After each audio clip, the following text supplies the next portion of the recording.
It's being 6:30. I'm gonna open the June 17th, 2026 planning board meeting.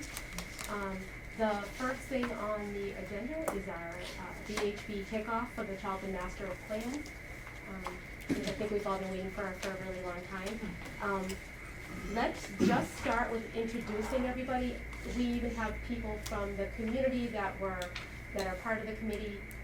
So let's just make sure that we all kind of know. Do you guys want to start off? And Sure. So, yeah, we brought some slides which we might not be able to present, so we can just give a sort of verbal presentation. If you'd like, we can just jump right in, sort of introduce who we are and what we're all about. Okay, so maybe I'll kick it off and then share over with you, Julia. And we also have an activity, if you all are interested in, that Talia can lead, just a really sort of preliminary discussion of issues and opportunities. But we know you guys probably have a full agenda, so if you're time constrained, that's okay. We can make quick work of that. But thanks so much for having us here tonight and for engaging us for this process. So we work for a company called VHB, of course, planning and engineering firm. And VHB is a sizable company of around 2,200 people. And we have 30 offices from Maine to Florida, with East Coast is our geography. But we were founded in Massachusetts. We're still headquartered in Massachusetts. And we're all based in the headquarter office, which is in Watertown, Mass. But really, we work on projects, our team works on projects around New England, which is good because it sort of gives us that empirical view of planning and how it works in different settings. But the majority of our work is in Massachusetts. And we do a variety of project types around the state, including comprehensive plans like this, which we can get into and talk about, but also more targeted, specific plans. Some are about housing, some are about economic development and jobs and growth. Others are more sort of environmental planning projects. But this, of course, is a comprehensive plan. And we typically do maybe start no more than 2 of these each year. We don't want to take on too many at once, right? Because each comp plan requires a lot of energy and focus and time and dialogue, because there's a lot that goes into it. So this is, of course, the first discussion of 18 months of discussions. So there's so much to unpack and uncover. But we're really excited that you guys chose us to lead the process. We're currently working on a few comp plans around New England. One is up in Boothbay Harbor in Maine, which is our first Maine comp plan. But we're also working in Auburn, Maine, which we started after that one. Also working in Sanford, Maine. Here in Massachusetts, we're working in the city of Pittsfield, out in the Berkshires. We recently completed a comprehensive plan of Pembroke, down in the South Shore. So really wide variety of places, right? Cities and towns that present really different profiles.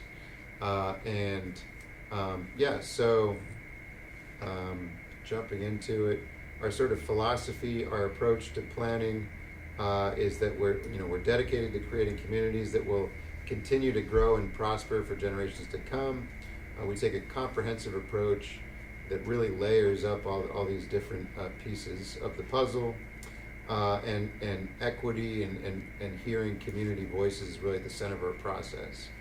And each comp plan that we've prepared is really different from the others, and the areas of focus are completely different based on what the community's dealing with, what the community sentiment is all about. Yes. Can you guys just introduce yourself? Yes, yeah. getting to that. I promise we're getting to that. Yeah, so all right.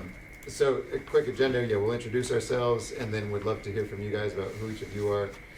We can talk a little bit about our scope and schedule tonight, a little bit about the format and content of the plan. We don't need to figure it out tonight, but we could talk a little bit about that. And then if we have time, the activity and discussion. So, introductions. I'm Luke Mitchell. I lead the land planning team in Massachusetts. Been with the company for about 10 years. And over the course of those 10 years, I've worked in, I don't know, dozens of communities, I guess. But by training and city planning. So that's always been my focus in my career. So you guys want to introduce yourself? Yeah. Hey everybody, my name is Tali Matarazzo. I'm an urban planner at VHB. I started about 6 months ago now, but prior to that I was in the planning and development department for the city of Boston, working on some of their transit-oriented development community plans and zoning reform. And super excited to be here. I think coming from the context of Boston, which is obviously very different from a town like Charlton, I'm really excited to get more experience in that range of understanding kind of, as Luke said, the different profiles and challenges that communities face. And I'm Julia Mintz. I'm an urban planner on the team in Watertown. Been with BHB for about 5 years, and in that time I tend to focus a lot on environmentally focused planning, like open space and recreation plans, but have worked on and led several of our comprehensive plans over the years. I'll be the project manager for this effort, so the main point of contact for the consultant team. I will be at meetings with the committee, which we're excited to meet soon. And then Talia will be my deputy project manager, so you'll be seeing her as well. And there's a few others who aren't here, but they'll be critical components of the team as well. Mike Franceschi produces maps and graphics. Anticipate that we'll have a nice graphics-rich plan with a lot of illustrations, photos, maps, things like that. So Mike is that's his area of focus.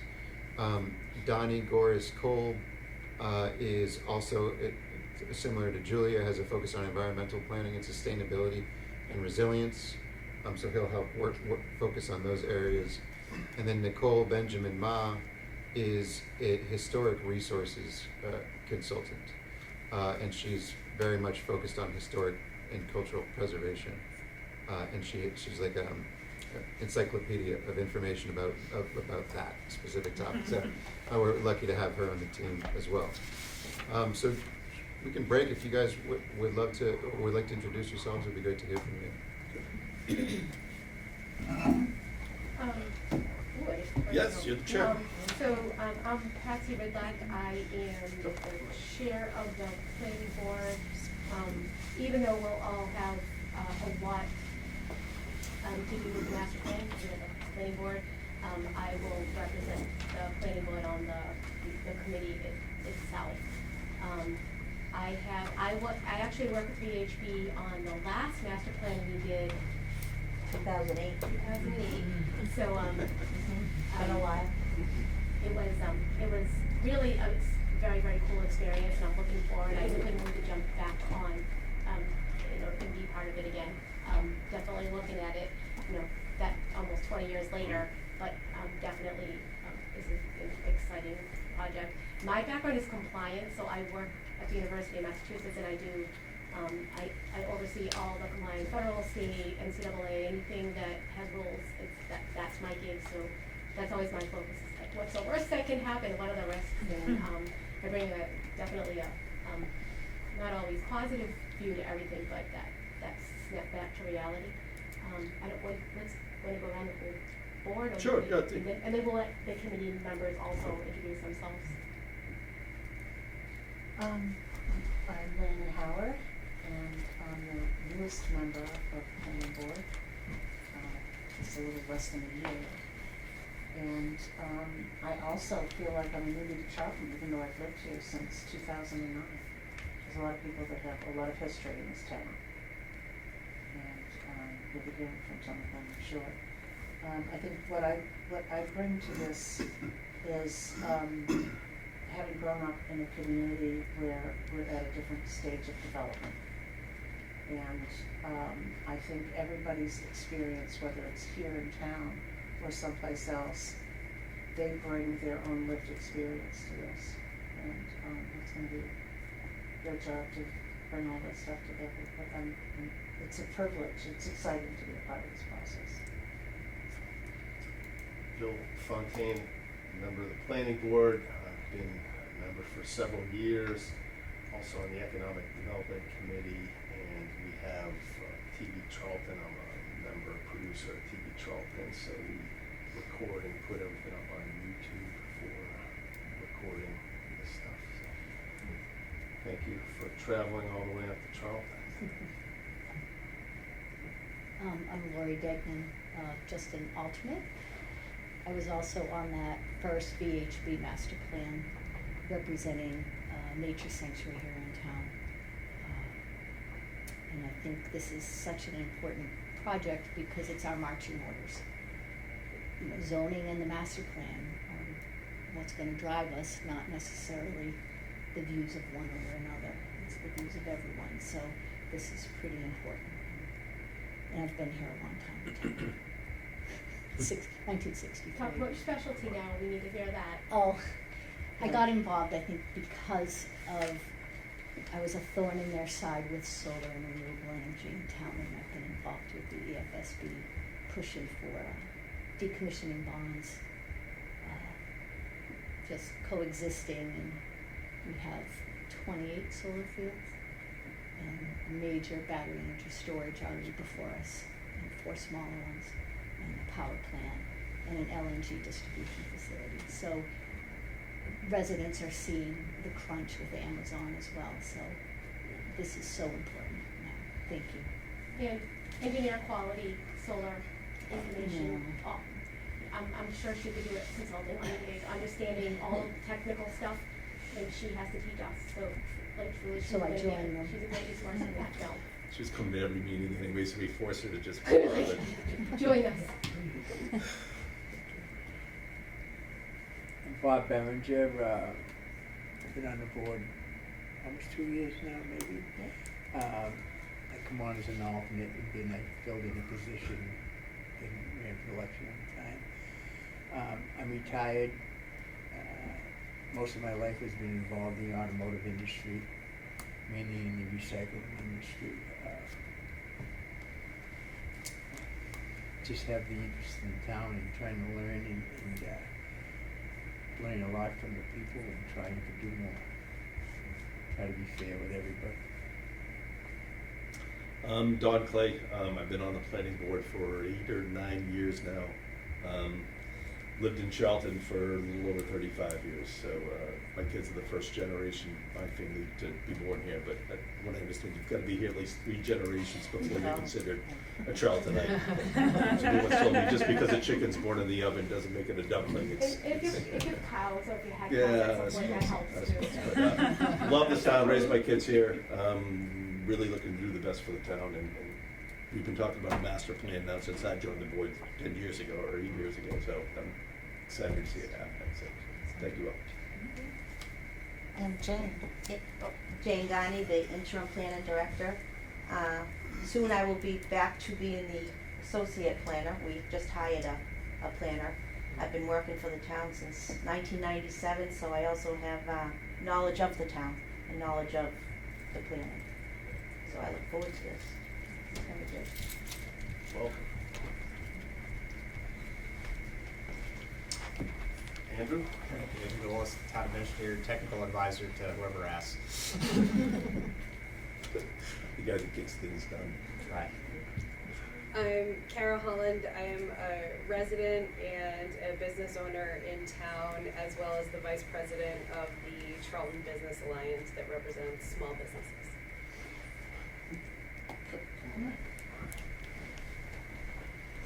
You're welcome. Actually, we're on 7:30. Oh, okay, so Thank you. I just want to make sure we're. Yeah, planning board, we got you queued up. Yep. Do we have other members of the? Okay. Hi, I'm Nancy Tully. I've lived here since the 80s, but both my parents grew up in Charlton, but I guess it doesn't count because I didn't. Cows, though. Yeah. They did have, what my mother's farm had cows, so yeah. See, that counts. That's right. But I'm here because I did work for several years as the curriculum director in the Dudley Charlton school system here. And I understand how important it is to have an overarching set of questions to go back to. So you're always looking at, everybody's rowing in the same direction. So I look forward to doing that. My name's Liz LaFrance. I'm a resident of Charlton, small business owner. My husband is also a small business owner in Charlton. I grew up in the area, next town over in Dudley, so I was part of the Dudley Charlton School District. And we've settled here in 2017, bought our house in Charlton. And I was just looking to volunteer and get involved with things in the town. Thank you. Brian Black. My family and I actually are relatively new to the town. We moved here just about 3 years ago. We're going on our third year from Indiana. So honestly, I think my reason for wanting to join was more focused on because we're new, right? So we don't have like the history of everything else. I still mispronounce half the names of the cities around here. You can tell me a city name and I don't know where that is.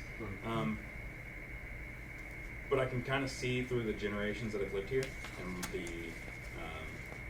the interconnection that the people here have, which we're trying to obviously build. I want to try to help maintain that feeling while also kind of deal with I'm going to say impending, sounds a little ominous, but the impending growth that we're seeing, like with Amazon, potential other industries trying to come in. How do we take advantage of that growth while still benefiting the residents in the best way possible? So that was kind of why I wanted to reach out, especially I actually come from a utility company with my last employer, and seeing the energy crisis that we seem to be plagued with in this state. How can we benefit us again as residents while also still benefiting from the industrial growth? So.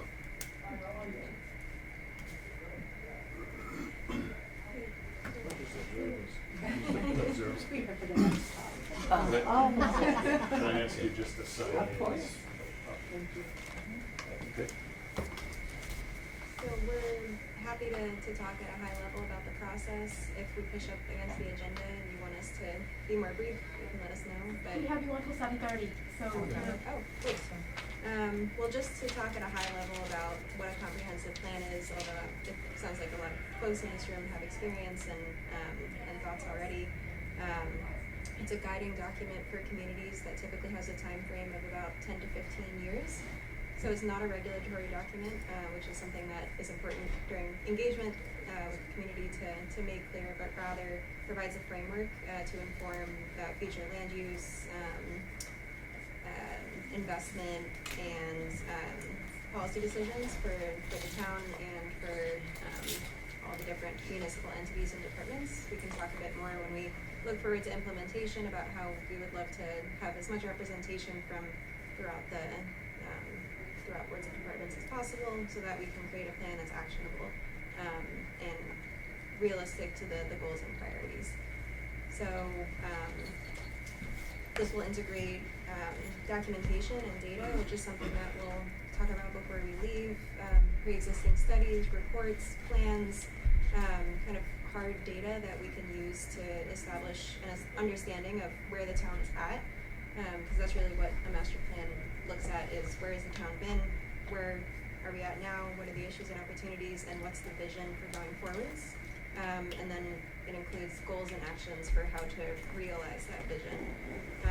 But we work with the state's general framework, which covers different topics, which are land use, housing, economic development, historic and cultural resources, public facilities and services, transportation and mobility, open space and recreation, and resiliency and climate. So there's a lot that a master plan covers, and on the whole, it doesn't go as You can come in. We're just covering another piece of the agenda, but please have a seat if you'd like, or you can wait in the hall. Up to you. We're always, all of our conversations are very interesting. Thank you. So for all of those, I think it's 8 total elements that the state outlines. A master plan wouldn't go into as much depth as a topic-specific plan, like an active transportation plan or housing production or open space, but looks at a higher level about each of those topics and how they intersect. So what are the cross-cutting themes between the different systems of planning that affect the growth of the community? Could I add one thing? Yeah. It's also, these are the typical 8 chapters in a comp plan, but they're not set in stone. The state doesn't require that those are the 8 chapters. Many communities add a chapter here, remove one here, combine a couple there. So for example, one community we worked in added a chapter called Community Cohesion, because it was a very polarized community that was getting in the way of things getting done. So they wanted a chapter that drilled down into that. So maybe something like energy, I don't know, just throwing something out there. Maybe there are some topics here that aren't typically covered, or covered as a sort of sub-item that would rise to the top as a chapter. So that's something that the town can think about. As well as the name of the plan, which is something that we work with the town and ultimately the committee on. Some examples of past plans for Pittsfield. It's Pittsfield? Pathway to 2036, and then Belmont is Belmont 2050, and there's a lot of creativity with which to title the plan, and how you want it to present to the community. Any questions just on the contents of or purpose of a master plan? Do you pull in people like the select board and other kind of town decision makers as you're to present that, or is it sort of all packaged up and then delivered to them for the future? So at the there'll be collaboration with different boards like the select board through group interviews that we do throughout the process. So the discussion starts at the beginning, and then at the end, the final step will be adoption, which is sometimes by the planning board, sometimes the select board. So we would typically present the final plan, and then the select board would vote to adopt the plan. Okay. So all the way through, but that would be the very last stage. Awesome. Well, you know us as the consultant team. The Master Plan Advisory Committee, I believe, has been formed, or yes. Yes, it is. Most of them are Okay. here behind us. Oh, great. Awesome. So we'll be working largely with the advisory committee, who will provide guidance and oversight throughout the process. We're here to listen both through engagement with stakeholders, with community members, and importantly through the committee, to shape and refine the community's vision to what makes sense.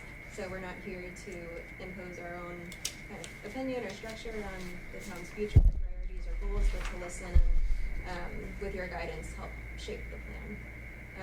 So when we move forward, we would develop kind of a cadence with which to meet with the advisory committee to help track milestones, promote community engagement. So everybody in this room has their own networks municipally and in the community to promote community engagement. When we get into engagement opportunities like public meetings, pop-up events, we do a townwide community survey. This is a great network to help promote those opportunities to get as much feedback as possible. And ultimately, the committee would be responsible for reviewing the draft plan. And I could talk through the schedule a little bit more, but at a high level, those are the general responsibilities of the advisory committee. So consultant and advisory committee work together to reach the broader community and to develop and shape the plan. So how many people do you usually have on the committee? I think we haven't seen more than 12. Okay. And probably not less than 6. Good.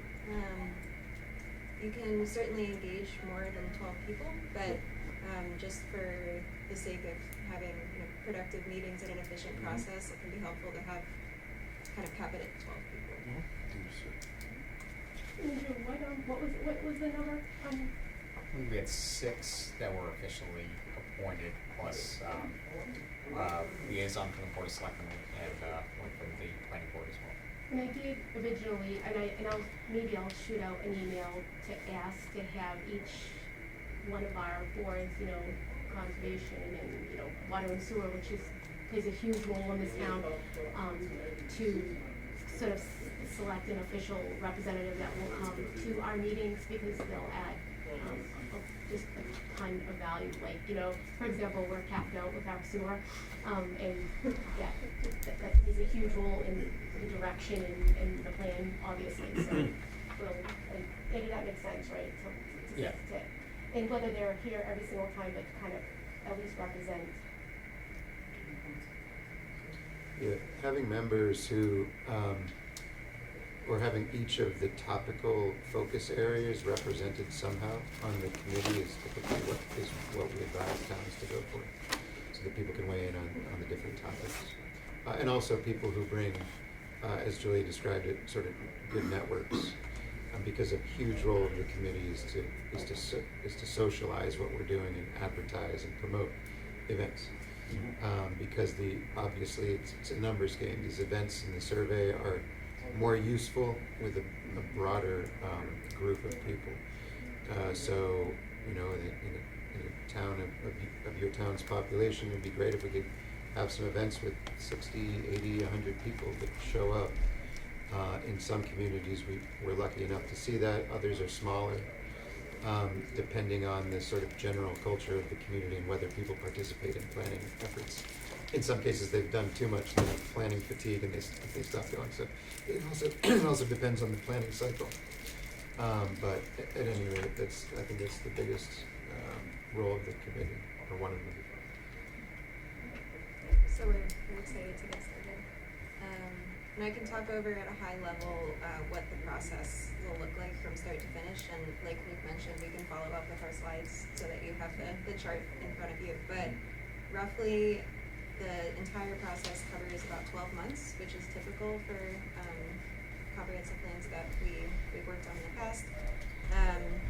This is the kind of kickoff of the official process. From here, project initiation will really include us touching base with the committee, learning about the group, and talking a bit more in depth just about everything we're discussing today.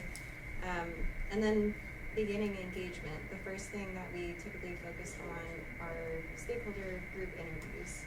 So for each of those 8 elements of the plan that we mentioned, for each topic area, it's helpful to convene a group of local and regional stakeholders that could speak to that topic, to housing, to open space, to infrastructure and facilities, just to start the conversation.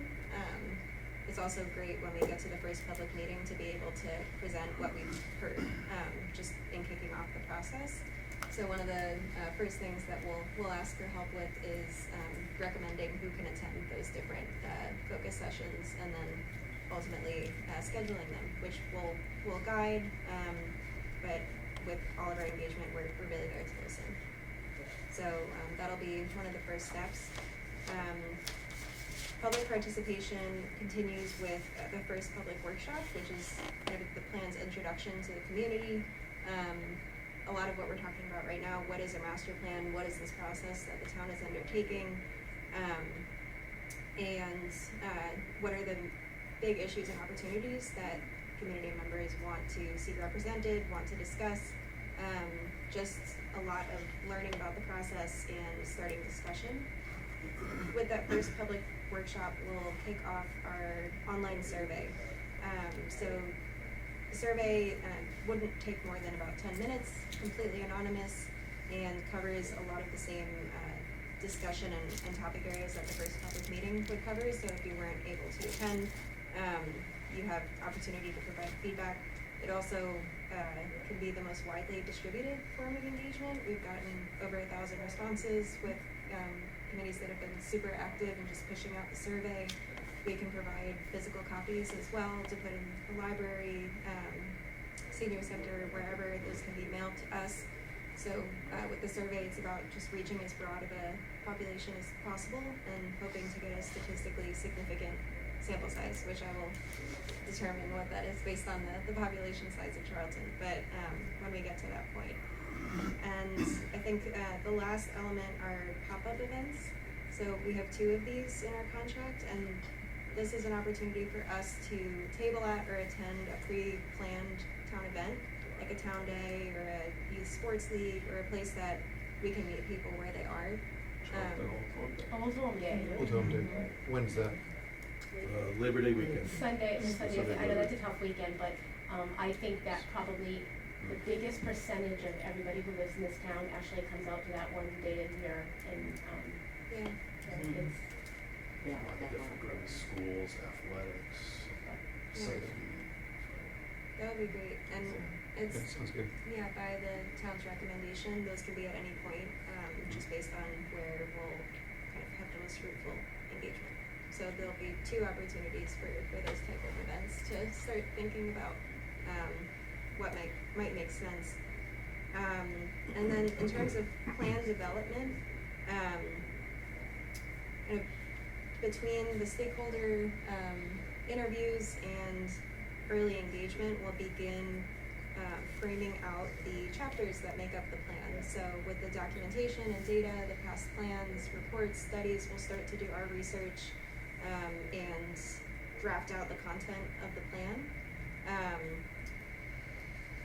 Over the course of a few months, which we'll discuss kind of milestones and deadlines with the committee, there'll be I believe 2 rounds of review. So when we have that first draft of the plan content, we'll deliver that package to the committee.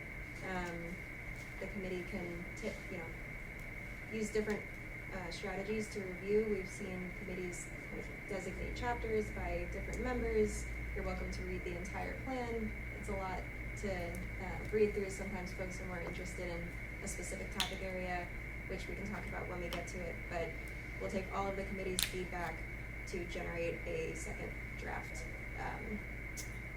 And that takes us through the second and third public meetings, which focused both on the draft content, kind of in the middle of the planning process, and then at the very end, the last public meeting to present the near final, usually goals and recommendations to the community before the plan is kind of locked and finalized.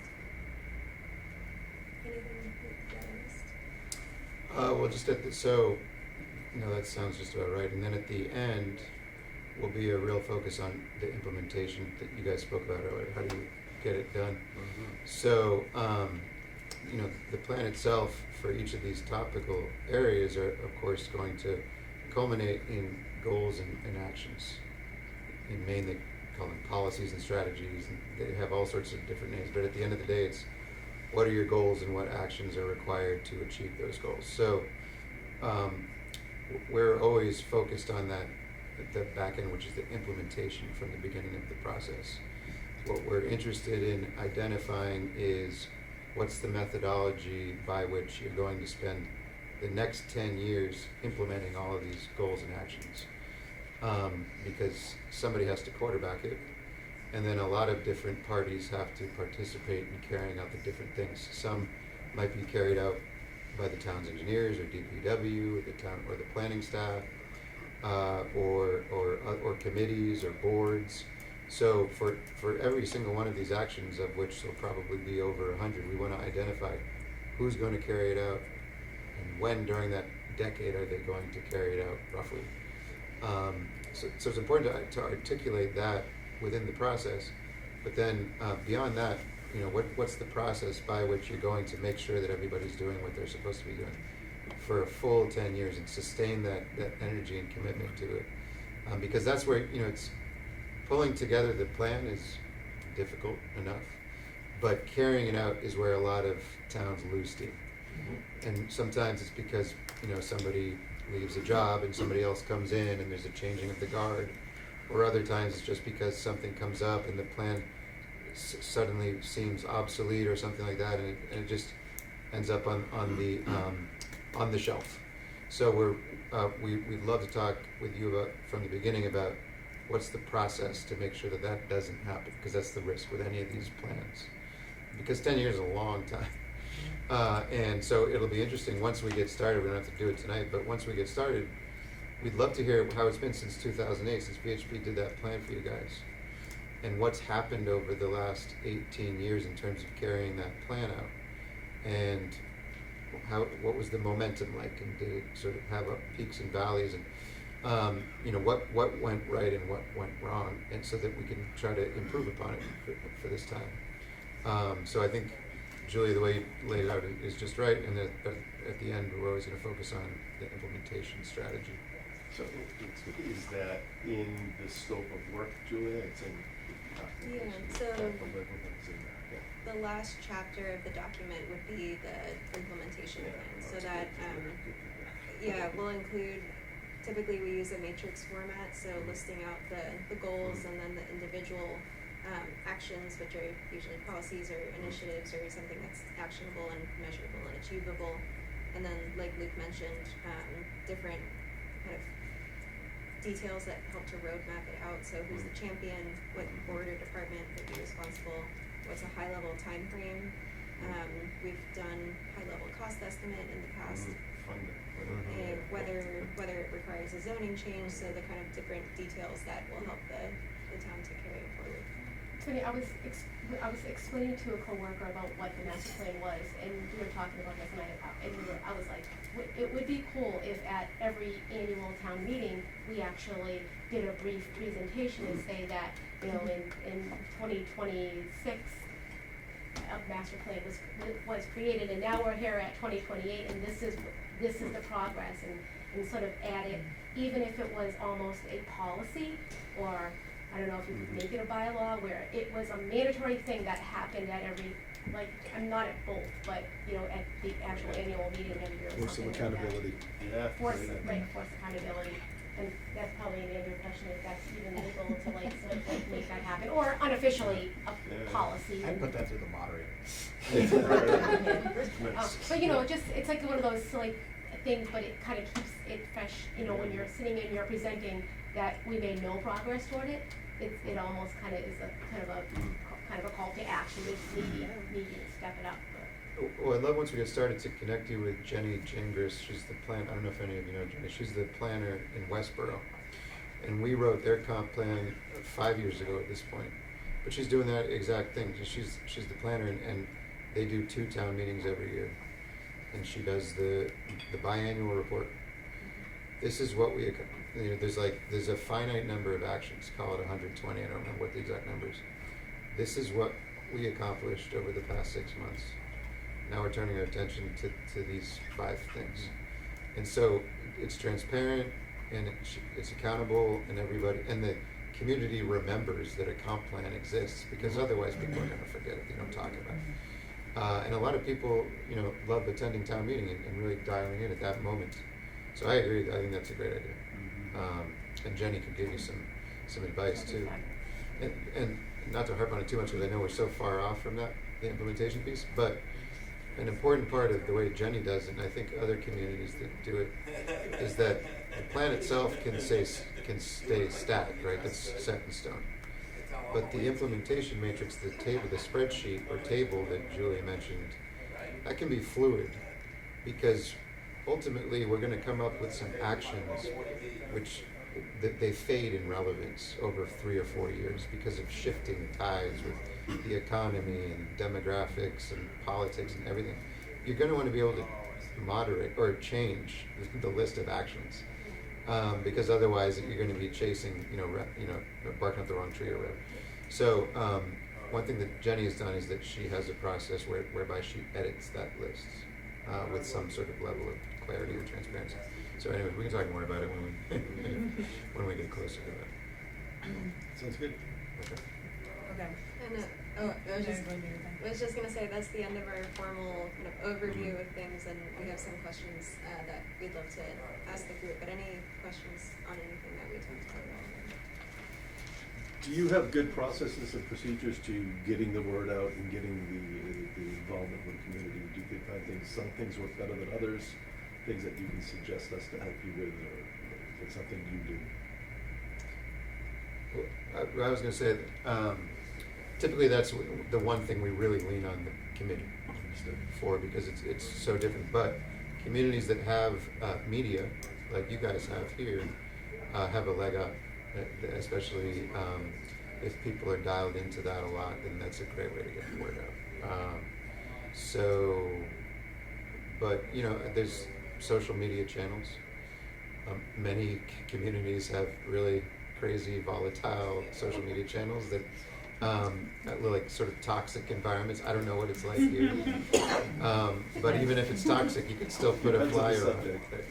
Sometimes toxic is what people want to see, so you get a lot of people reading it. But obviously that's a good way to get a flyer on. But what we can do to help is craft flyers for events and QR codes for surveys and just things like that, so that all you gotta do is, you know, put it into listservs. Yeah, Well, we all have our special little groups. I mean, I'm, you know, Jane and I are a member, I mean, a couple of us, of our church. It's a very well attended, you know, all of our churches, and we have a lot of churches in town, but they're all very well attended. St. Joe's, I mean, and honestly, if we asked to speak after Mass, they would probably let us get up there and say, you know, we're doing this, we want Oh, Charlton cool. to grow with you, so, sports families Come on. and, I mean, you know, very involved in scouts, you know what I'm saying, like, so we all can use our networks and, I think we all, well, a lot of us are just old counties. That's great. Pembroke was where we had, I think, really good luck. There must have been 120, 140 people at some of those events that Yeah. held at the high school, and just really good participation. And that, it was just very constructive energy. So, Yeah, with Pembroke, we had success targeting kind of family type events. One of the pop-up events we did was their youth flag football tournament, which was riveting, one of the most exciting pop-ups I've ever done. And then our final public meeting was at the high school. It was also the night of a dance recital, so a lot of that's right. families were like meeting people where they're at, because it can be hard for families with children to come to evening meetings. In the survey that we do, we can, and in the past we have also included, of course, anonymous demographic information section, so we can monitor the survey over the course of 1 month, 2 months, however long we keep it open for, and we can see who's taking it, what age groups, income ranges, housing types, whatever is useful to know, and if there's a certain group that's underrepresented, you can shift your engagement to target different groups. So, this might not be the meeting for it, maybe once we get into more of the committee meetings, but just so that I understand, we're gonna kind of put this plan together with you folks, and then there's just kind of a handoff, and then it's the towns, and is there any, like, follow-up, or are you kind of with us for any of that portion afterwards, or, you know, if something kind of goes one way, are we looking at it again, or is it kind of up to the town after that? Yeah, it's up to the town, and something that we can talk about as we get into the planning process. We have, with Westboro in particular, we did their master plan, and then we, as a kind of a separate contract, worked with them on implementation. So the way that they decided to manage it was to establish an implementation oversight committee, and then VHB worked with that committee, tracking progress, doing a lot of the things we're talking about, and that's an option. Sure. With other towns, they've carried it forward as they see fit. It's something to think about as we get into the process. Yeah, but included in what we're doing now will be this sort of roadmap, and sort of working with you. Like tomorrow, we have a call with a bunch of people in the city of Pittsfield. It's an implementation roundtable. We have all of the actions identified. We're going to get on a 2-hour call with them, including all the engineers and the planners and everybody, and make sure that we understand who's doing each thing. So that we'll hand it off to them. Unless they hire us to do more, that's it. But you know, we're doing as much as we can to sort of give them the breadcrumbs. Yeah. And I think that a lot of the boards, I mean, you're supposed to have this master plan, like, when we're making decisions on the board. So sometimes decisions aren't up to us, they're kind of up to our zoning, and some people can do things by right. So if we wanted to, if we wanted to, whatever, more residential house, less residential homes, whatever the ultimate plan to get where we wanna be, we would work to change the bylaws, so it would, kind of push things in that process. And when things are in front of the boards, all the boards, whether, water and sewer, conservation, you should have that master plan and kind of in front of you saying, is this, if it's a decision we can actually make, again, some things are by right, should we make this, does it go in the right direction of where we want our town to be? So that's how, it is really a guide, that we're supposed to be using for, decision making. And even at like the selectmen level, or, do we wanna, there's a big piece of property for sale, we wanna build, we want such and such, we want recreation, let's just make it up stuff. It's available, this makes sense that we should buy this because even though we may not be able to afford it right now, we should own, to build, we should own that project because again, that our ultimate goal is to have whatever, more recreation. So we that's wanna- kind of, I guess, my next question, and I, just stop me, because I'll keep going fast. So, are we kind of looking, not necessarily pie in the sky, but are we looking at kind of like, this is what we want, and then are we kind of building off of that so that we have step, it's a step 1, 2, 3, 4, 5 to get there, or are we just, is the plan just, this is the end game, and then everyone kind of does what they do to make that happen or not? So, Go ahead. there's kind of two, we almost go about it in two directions. So one is we start off with a lot of listening at the beginning of the process about, I keep using the phrase issues and opportunities, just what are the hot topics on the table, which I think Talia has some more questions about as well. But, so learning just what, Charlton as it exists today, what are the major challenges the community is facing, and then that helps to guide goals and actions to address those issues or take advantage of opportunities. We also go through an exercise of developing a vision at the beginning of the planning process, which is more high level and aspirational, so it's more of the spirit of the town and where it wants to be in 10, 15 years' time, which is kind of like a guiding statement for the process, but it's more about town character and higher level priorities. So in a way, we do both. Yeah, because everything you said is part of, the vision is where you want to go. Yes. And the goals and actions are how to get there. But the other thing I wanted to say is that you have to build in some level of flexibility because there's things that are changing really quickly these days. And there's a housing crisis, and somebody mentioned the energy crisis, there's an affordability crisis, and a climate crisis, and there's a lot of really intense things happening. So I think, versus maybe 20 years ago when things seemed a little less volatile, I think it's important that, and many planners are sort of incorporating scenario planning into their process. So I think that has to be an element of it. It's like we can craft a vision, but also recognize that there's a lot of unknowns. One of the, you'll see on we talk a lot about, there's a lot of older people in town that live in these big old houses. They're worth a whole bunch of money. The values just in the last decade, they're astronomical. But these houses are expensive to own, to manage, to maintain. And so you grew up here, you've been here you raised your family here, and there's no place to go. So you're stuck. You have to buy, there's nothing here to move into. There's no condos, there's no, and do we want that? But, right, it's that, and that's where those discussions go. Like, what do we want giant housing, apartment buildings, or do we want to, what direction? What do you want to see in the future? Because that's a huge issue in town. I know I have many friends that are in that situation, and their parents are in that situation. And another example that anybody was on the master plan committee last time, we had this vision to have a village district. We thought our downtown would have bakeries and tea shops and hair salons, and you'd drop your kids off at their practices and their games, and you'd walk downtown and you'd go to all these shops.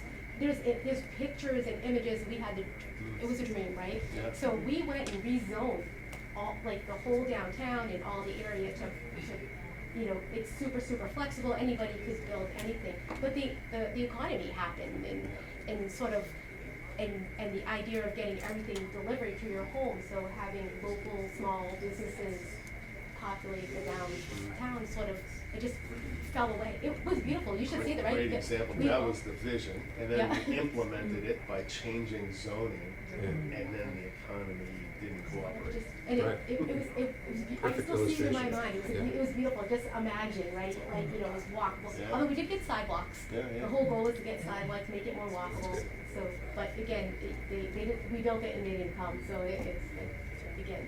Yeah, it's like a perfect illustration, I guess, of what, but then, and not to like list a bunch of crises. Right, right. But there was one I didn't mention, which is really important right now, which is the fiscal crisis that is facing Massachusetts cities and towns, which is suddenly like, it's like peaking. And all these municipalities across the state are having to do layoffs more than they've done in decades. I was listening to something on the radio about it the other day, and it's just like, because the inflation of the cost of doing business as a town has been out of control, and the healthcare costs you have to pay for the employees and the teachers, and it's like, so that's something that I think will probably come up a lot during, is what can Charlton do to minimize the threats imposed by these fiscal challenges that are sort of unprecedented right now. Not to be all doomsday. It's important. I was gonna ask about that, you can come up with a vision and the goals and all of that, but then what do you see as some built-in conflicts that you keep running into between, the other towns and other plans that you've seen? One more question. No, I'm just wondering, how important is it for us to be familiar with the old plan?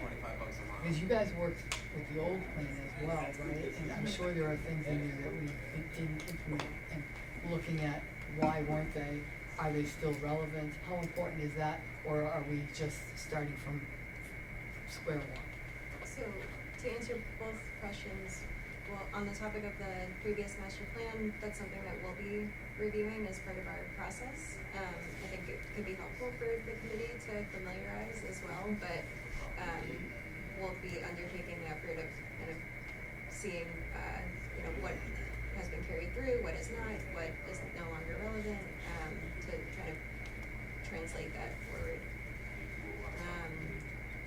And in terms of challenges that we run into, sometimes it can be a matter of, you mean just in the master planning process? Yeah, conflict between goals and actions, for example, what do you see typically? So there's a lot of overlap between chapters. Even though they're siloed into the different topic areas, there's a lot of cross-cutting themes, and sometimes that can lead to redundancies, and we want to minimize conflicts so that two actions aren't kind of conflicting with each other, canceling them out. Do you want to talk about the approach that we've taken with Pittsburgh? Well, yeah, the last few plans we've done, historically, a lot of plans, as Julie just described, the goals and actions are broken down into these chapters, and they're siloed. So we're kind of, we've worked with communities just to say, like, we're kind of tired of that, because it's just the reason that Julie said, these redundancies. So we now have one chapter with all the goals and actions when it's cross-cutting, cross-disciplinary, and broken down into themes that might involve housing and land use, or economic development and historic preservation, or whatever the case may be. And it reads a lot more clearly and rationally now. But I think there's conflicts also between the vision and then the reality. Like you set a vision, what happens? And I think that the example you mentioned was a good illustration. The market can change like this, or COVID can come along, and there's sort of known unknowns and there's unknown unknowns. So we do want to be really careful about having that part of the conversation the whole time, which is what might turn out differently than everybody thinks it may. And Talia, do you want to wrap this up, or if you have any questions that we didn't get to? Yeah, I think we're at time. I did have an activity, but honestly, I think a lot of the conversation we just had within the questions about kind of like some of the important topics in the town and issues and opportunities, as we were saying, just kind of came about organically. So it gives us a good place to start. We're going to do my activity in the comprehensive plan committee meeting. Don't you worry. But yeah, I think we're at 7:26. So I don't think it makes sense to start an activity now. I know you guys probably have a super busy night. You covered enough, thank you. Yeah, no, thank you guys for having us. Any final questions? Parting Do you know questions? when the next meeting is scheduled? Do you have a schedule of setup meetings, or is that still yet to be done? Do you have dates set up or? Well, go ahead, Jay. With the committee, no, we don't, but we'll, Andrew coordinate with you to get that scheduled. Let's say we got four members here right now, so it's what day of the week works best and Yeah. time frame for. We'll be fairly flexible. We've done some committee meetings at any time of the day. We've attended evening meetings. We could do during the day virtually. We're very flexible, so. Does Wednesdays work mostly for everybody? Sure, Wednesdays are good. Because we have planning board meetings, the first and third Wednesdays, so, we all, I mean, Second or fourth would be open, is that what you're saying? something like that. I mean, Yeah. I don't know how often we have meetings, but like, if we could do the, Yeah, good cadence. aim for second and fourth. Yeah. as Could- aim for- Could do it in this room. Ideal rhythm is once monthly. Okay. How soon do you wanna get We can started? look at the time. We can get started whenever. And the first session will, ideally, it always has so far, include a tour of the community with the committee and with us, and we'll bring along our friends who focus on the different other topics. One town rented a party bus, that was fun, we drove around. That was out in Hamden, Big bus, that was somebody's big. cousin had a party bus business, but whatever, we'll make it work either way. We can work with Andrew or whoever to sort of create a map, key points, that we can visit, so that would be great for us to get a sort of tactile, observation of all the existing conditions as we're getting started, take a lot of photos, stuff like that. It's hard for us to work without having seen it, though, these places, so. So if we can do that sometime this summer. Go after July 4th, like July 8th. Right, or yep. something. Yeah, I was Sometime gonna in say July would be perfect. Sometime mid-July. The 8th is ESA, so I don't know if it's. Yeah, yeah. Oh, they're having, they're in the library, right, right. Is it July possible to have your 15th is- slideshow maybe emailed to Andrew, and he can send We it only to. have one meeting in July. The Yeah. 15th. 15th, right? Yeah. And ESA is having their meeting on July 8th. July 15th. Is that- The 15th, okay. The ESA is having a public meeting July 8th. Oh, are they? Yeah. Okay. That'd be a good pop-up. Yeah. Yes. And we could go, what time is that? They changed it, I don't know. July 22nd. Yeah, you want to That's do the clock. 22? July 22nd, it's an off week. Because it's Yeah, Saturday. I just didn't want it coinciding Is with that too the, far out with the for- battery park. That's okay. If it works July best, 8th. then that's fine. No, the, oh, Can we go before the ESA or It's only, it's in Earlier. 2 weeks. where, What time is it? I mean, on the same day, July Oh. 8th, but earlier in the day? Where is the ESA meeting? So it's in the library. Yeah, they mentioned Oh, it, okay, it's there. yeah, And what I think time it's is gonna it? be Yeah. like 6 at night. Yeah, It's in the yeah. evening, It's in- yeah, that's in the evening. It's Why 5 don't or I think 6 that's at July night. 8th morning or, Any of this, we can make Yeah, pretty much any we can day. make anything work. yeah. let's, look at Does the, Tentative July Does 8th. the 8th work for the committee? The 8th works sometime during the day or hours or the fine? and maybe since, if your meeting's at 6, I don't know, we want you to eat maybe like at 4 or something like that, you know. Wanna make sure you eat, but at me. Yeah.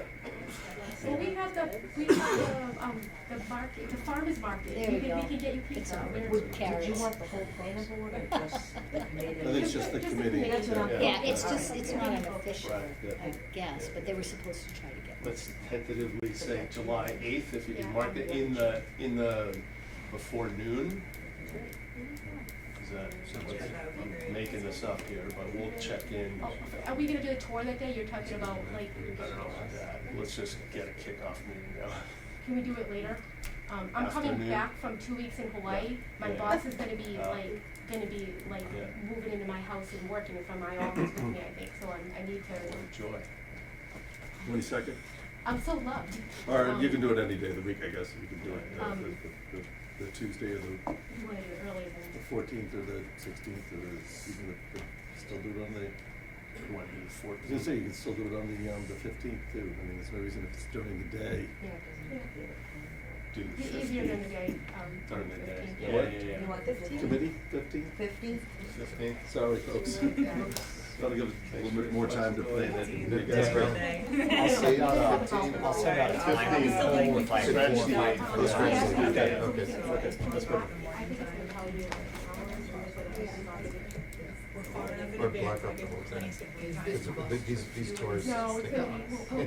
And then maybe with Sometimes that, we'll get a bus, but. or a treehouse for most of the board. Oh, yes. Never talk. Yes. Right, and then we'll come back. They pick up my kids when you're for school. So scratch the Take a school 8th, bus. no 8th, the 15th. And I'll send out like 4 or 5 different Yeah. times throughout the day, and everybody can just reply, fill time for best, and we'll pick one that works for us. And maybe we can do a field trip tour or And Andrew can work on the bus. Yeah. All right. Everybody pile in. All right, thank you all. Everybody It's pile great in. to talk to you guys. Thank you. That's a big car. All right, thank you. Thank you, guys. Andrew, we're gonna leave that map for you just for next time. Okay, good. We'll see you soon. And you guys are welcome to stay for the rest of the exciting planning. board We gotta meeting. put up the seats for all the line. All right. I would. Thank you.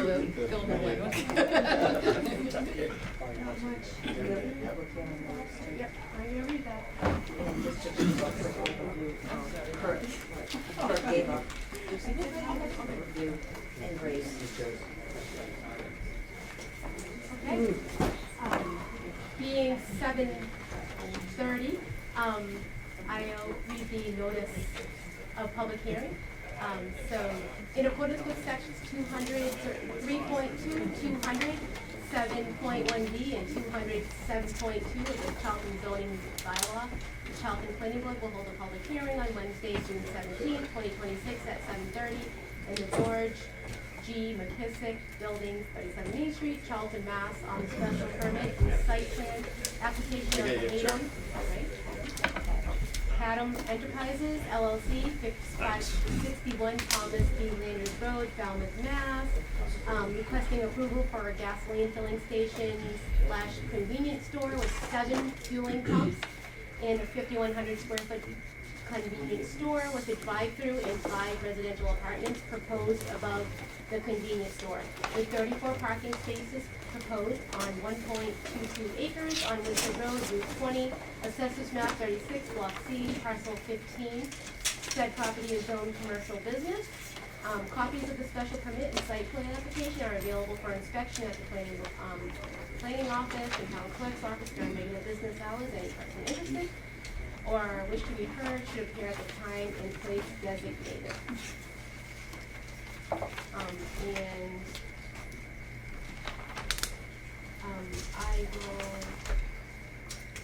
We do have a comment letter from our zoning enforcement officer in the first review from Graves Engineering, but with that, we'll let the applicant present and we'll go from there. Good evening, Madam Chair, members of the board. For the record, my name is Hal Chuba. I'm a consulting engineer with offices in Dartmouth, Massachusetts, and I represent the applicant tonight on this application.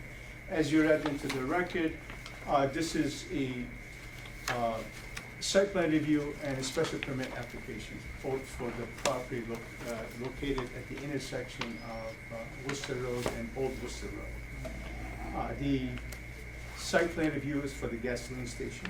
The gasoline station, just to make it clear, is an allowed use as of right in the zoning district. The drive-through is by special permit from the planning board, and the apartments on the second floor with the mixed use also is a special permit from the planning board. I do have the copy from the zoning commissioner, the building commissioner. At this meeting, I just want to give you a quick summary or brief of what we're trying to do with the property, and then we can open it for the public for questions, or you Madam Chair, you open it to the public. Basically, we did get the comments from both Grave Engineering and also MDM for the traffic. We did hire a traffic consultant, and we hired Vanessa and Associates to do the traffic study. They did the traffic study, submitted it, it's being reviewed. The traffic consultants are working together on resolving all the concerns. So, as you mentioned, the property is located in the community business. It measures approximately 4.7 acres. It's at the intersection of Worcester Road and Old Worcester Road. Approximately half of the property, about 2.5 acres, are currently being used or cleared. I'm sure you know the property, you drive by it, it's being used as it operates as a gravel processing facility. Currently the access to the property is from a gravel road from Old Worcester Road. The applicant is, and I do have, I'm not sure if I can share my boards here for. Absolutely, you can grab Yeah. easel. Because I know there's a lot of people here probably Maybe if you just interested. put them in the corner, not to block you guys. Okay. Thank you. Maybe in that corner by the door. Go over to fix the camera.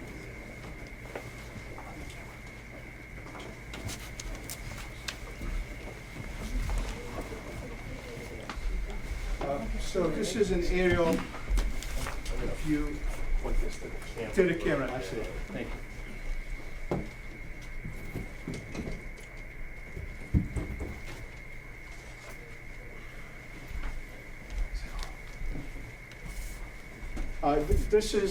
This is an aerial view of the area where the property is. This is the site overlay on the property. As you can see, the property, this is the portion of the property that I mentioned that is being cleared. It's cleared currently, and there's some wetlands in the back. The property is 4.75 acres, and we propose, this is still the existing topography. I think if you're familiar with the property, you can tell that this is kind of, the property slopes from from westerly to easterly direction, about 60 feet drop from the most westerly point to the most easterly point. So it's about 8 to 10% slope currently with the topography. The applicant's proposing to construct a gasoline filling station with a 5,100 square foot convenience store and a drive-through, 5 multiple pumps to the north of the building, and then another 2 additional pumps on the east side of the building to be used for larger vehicles. The access to the site is via 2 curb cuts from Route 20, Worcester Road. It'll be right turn in, right turn out only. As you know, this is a divided highway with the concrete median, so you can only go one direction.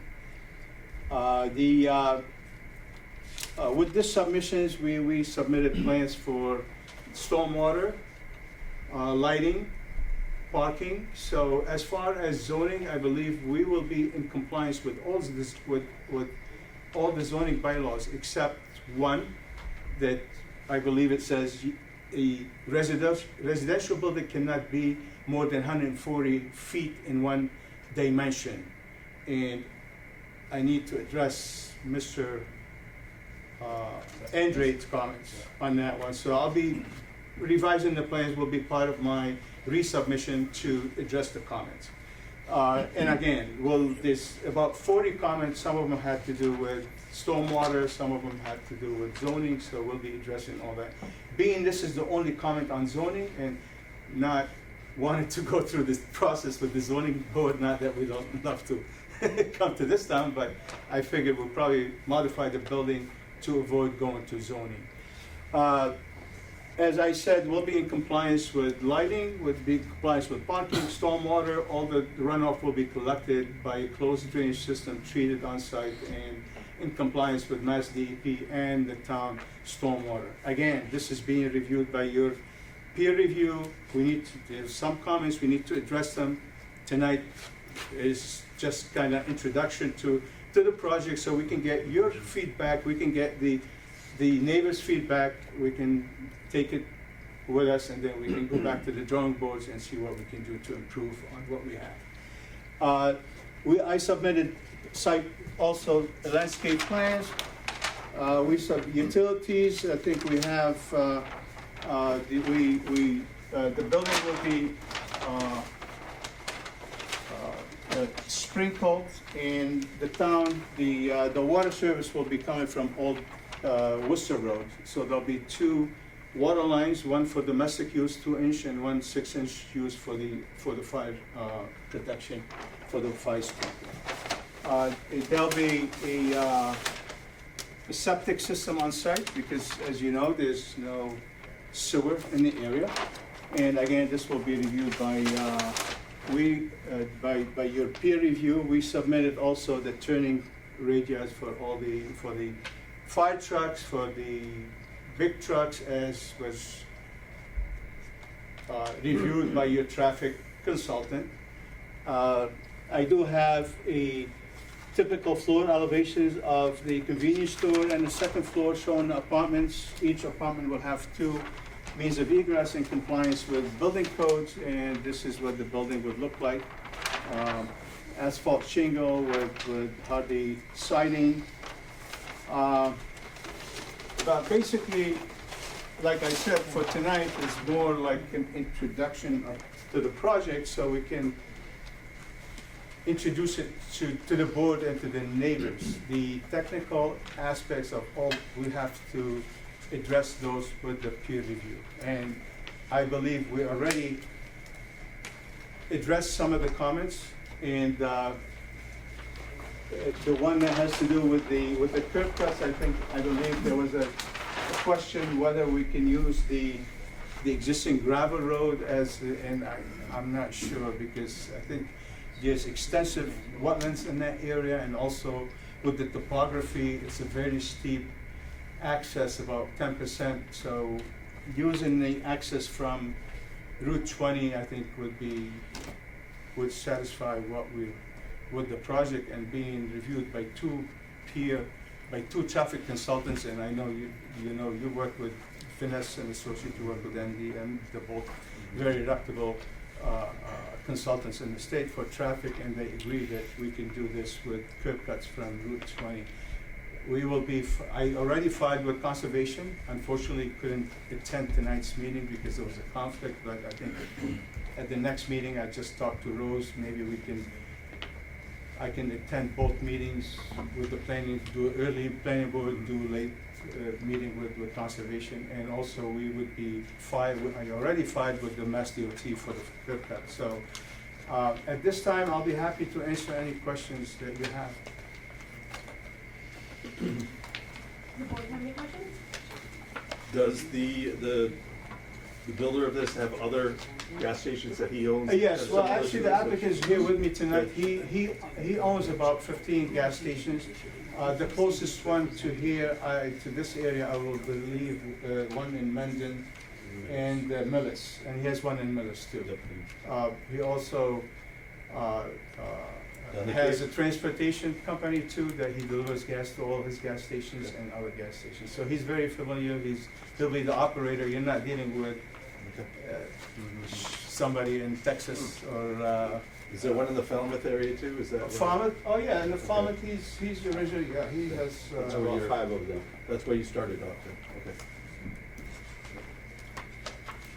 And again, I know maybe this is a lot of information tonight, but because I'm here, I want to be able to. Some of the neighbors are here that probably have some concerns, but the traffic report that was done by VA, and you probably know most, gas stations are not traffic destinations. So most of the traffic to the gas station is from what we call pass-by traffic. So people traveling on the road, they pull in, they get gas, so there'll be, most of that traffic is from the pass-by. So we don't see any impact on the nearby intersections that's in the report, and I think your peer review will have to concur with that. So thank you.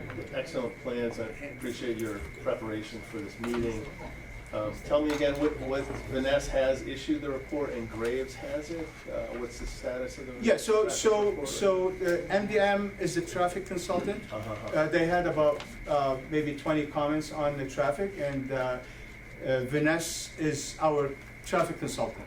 Yeah. So today, I believe Vanessa sent, which Yeah. I agree to, Just- you know. Yeah, the next Okay. meeting. The I'll next have a meeting, vote you'll there. have all the We'll have a reports. vote Just there. And I did, you know, I need to do some work on the site, and one of them I mentioned I might reduce the size of the building, and then one of the westerly driveways, they suggested that we make it full access driveway. It means you can enter and exit from that driveway, so you can cross over to the traffic light and make a U-turn if you're going on westbound on Route 20.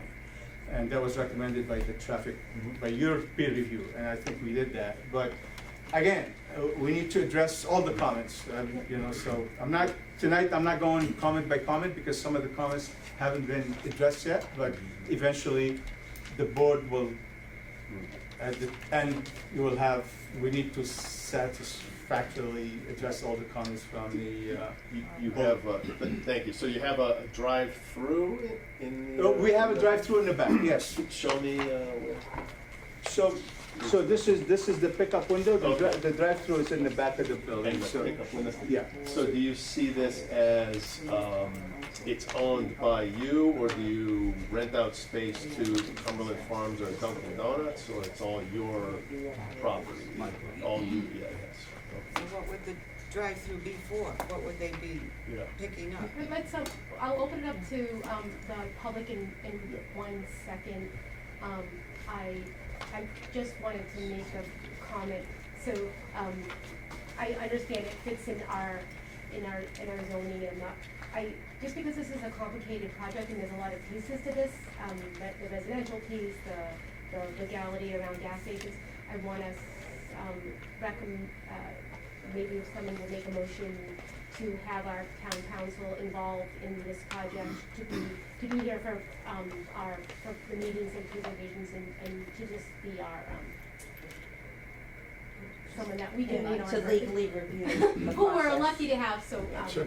if that makes any sense, the board, I don't know if you need a motion to do that, but I think that. Make a motion to request our council to be present for our request and review of this application. I'll second. It's very common that No, I towns do understand. this, and I would He will be do it anyway. more comfortable with I- this process. Trust me, Yeah. I've been doing this for a long time. Yeah, we just, again, it's a complicated, this isn't, you know, it's not like we're putting up cell phone tower or a smaller bit, it's just because there's so many different components. We can certainly, this is the first I'm hearing of this project, of course, but we've seen a lot of these types of projects throughout the Commonwealth on both sides, the municipal and representing the Right, and we need the developer. residential, So so just that, it seems, And there's I'll a take lot it. of pieces to that puzzle, and we just Yep. wanna make sure that we're doing everything right. we're fully capable of helping. Thank you. Thank you. So do I have a motion, I mean, do I have a vote? Aye. Aye. Unanimous? I have a question. It looks like you have an on-site septic. Yes. I've never seen a leach field under pavement. Is that something you've Oh, done yeah. before? Oh, yeah, You have. absolutely. It just has to be H20 designed, so the chambers will have to withstand the traffic over it, that's Yes, all. okay. Yeah.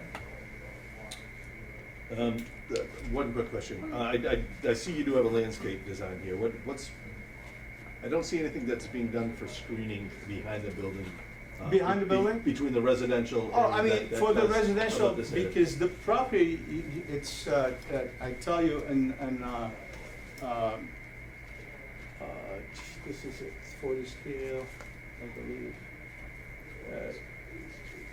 I'm not sure if you've been to the property, but, so, it's about 200 feet to the back. This is part of the property. It's all wooded area, so Okay. there's no, I don't have the aerial mapping, maybe I can tell you, but probably the closest resident to the back would be 8,000 feet away. So, Because I know that we. But you have separation, We probably right. have some of the residents here that, Right. that may have some I mean, concerns you- about it, so that's, you know, that's something that we may need to if this is address. something the board wants, but, I mean, it's all wooded in the back, there's no, We'll look at that, but that may be, Yeah, absolutely. may be something we wanna discuss. yeah. Any more board questions, so I can open it up? I'd like to give these folks a chance to be heard. Okay, so with that, any, comments from the Yeah, public? I think it's a bad idea to have people pulling out on Can you just announce your name for the Name and record? address. Bruce Benoit, And name for the record, just, address too, I'm sorry. 293 Worcester Road. Thank you. I own a garage across the street, Mhm. and I can't tell you how many times tractor trailers, cars, trucks, they blow that red light. So if you think somebody's gonna pull out on the 20, and he's not gonna get in a serious accident, it's gonna happen. There's quite a few accidents at the light. So if you got somebody pulling out, if you were to go down on Woolworth Road and go out at the lights, that'd be one thing. But I think pulling out on 20 is a bad idea. If you come out on Route 20 from Old Worcester Road, there's that turn off. I would never ever go on Route 20 without taking that turn off, because trucks come down that road and cars, and they do not stop. It's just an accident waiting to happen. It's a very dangerous area. And that's you're the- looking for more traffic there now? So, Route 20 has a lot to do with MassDOT and, MassDOT or whatever, whoever. the state It's a dangerous has, area. Very dangerous. the state looks at those curb cuts and looks at that traffic as part of their whole analysis. So we don't really have very much they don't care what we say or think, the state does their analysis on their own and determines what they want. Maybe we don't have Uh, to if say, I but may, it's Madam just the Chair. truth. It's the truth. Right, Look- no, look- I Look how agree. long it took them to try and fix Route 20. 20 years, 40 years, really, how many people got killed there? And no one paid attention from MassDOT or whatever. Right. And people in Charlton got killed. Yeah, no, I heard there's an accident that happened a few years ago at the industrial driveway, I think, crashed. And it's in the report. That was, unfortunately, this is a sad thing, but I think it wasn't involved with another vehicle. I think somebody went off the guardrail or something. But again, I'll have the traffic engineer at the next meeting, and this is, when we do traffic study, they look at the sight distance, they look at the speed, they just don't go there and count cars. So basically, you know, they said there's no issue with the sight distance, there's no issue with the capacity of the roads, and it's all in the report. And like you said, this has to be reviewed by Mass DOT, who has jurisdiction over this project. And Anyone else from the public, just to get up? We have a lot on the. no, I understand. No, Behind you, I'm Frank Stubbs, 39 Old Worcester Road Extension. I guess the noise is a big thing, your lights is a big thing. That corner, you're going eastbound on 20, you come up over that hill around that corner, and you got the traffic light. You got trucks that can't stop for the traffic light. I hear it all the time. You're gonna put a gas station there with people pulling in and out? No, that's dangerous. Also, and all the wetlands. I'm on 16 Old Worcester Thank you. Road, right behind it. Thank you. And you're? Lee Morgan. Lee Morgan, thank you. And just the sound. Oh, one thing about the trees in the winter, there's not much trees. All right, you got wood, but no leaves. So those lights are gonna be bright. The sound from doors, car doors opening and closing constantly day and night are gonna drive me nuts. And if you made another entrance from Old Worcester Road, traffic on Old Worcester Road would be ridiculous. It's already bad now. Because it backs up to your house sometimes. Yeah. In the morning, you couldn't do it off of. Can I don't know, at the beginning of the meeting, a gas station is an approved use for that zoning, so that's really, we have the oversight to, ask for certain things, but it's already, they're allowed there. what's, what Is an there's- apartment house what the- allowed there? Right, but the special, that's what I was gonna explain, but the drive-through and The drive-through? and the residential piece is what really is where we That's a have more problem. discretion. Yeah. Just so you understand that, I understand the location, but it's a sort of like, you know. Engine noise from the cars in the drive-through, just sitting there running while they're waiting.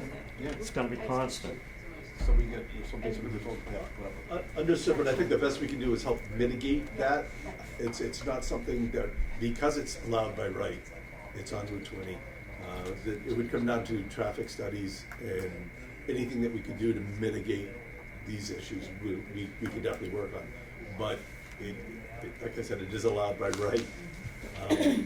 The residential part, like she said, isn't, the drive-through isn't. So those are things that we do have some control over this board, and we'll look at and make sure that we can mitigate any issues that might be. That's why it's so very important to show up at our, our town meetings when we're looking at our zoning, to think about, what's there and what's not there.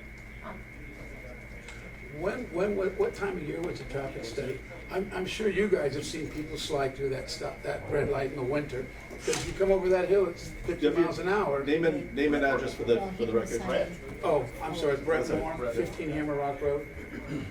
And, I know I've slid through that. I use that road every day, and I've slid through there. In the winter, it's way different than it is today.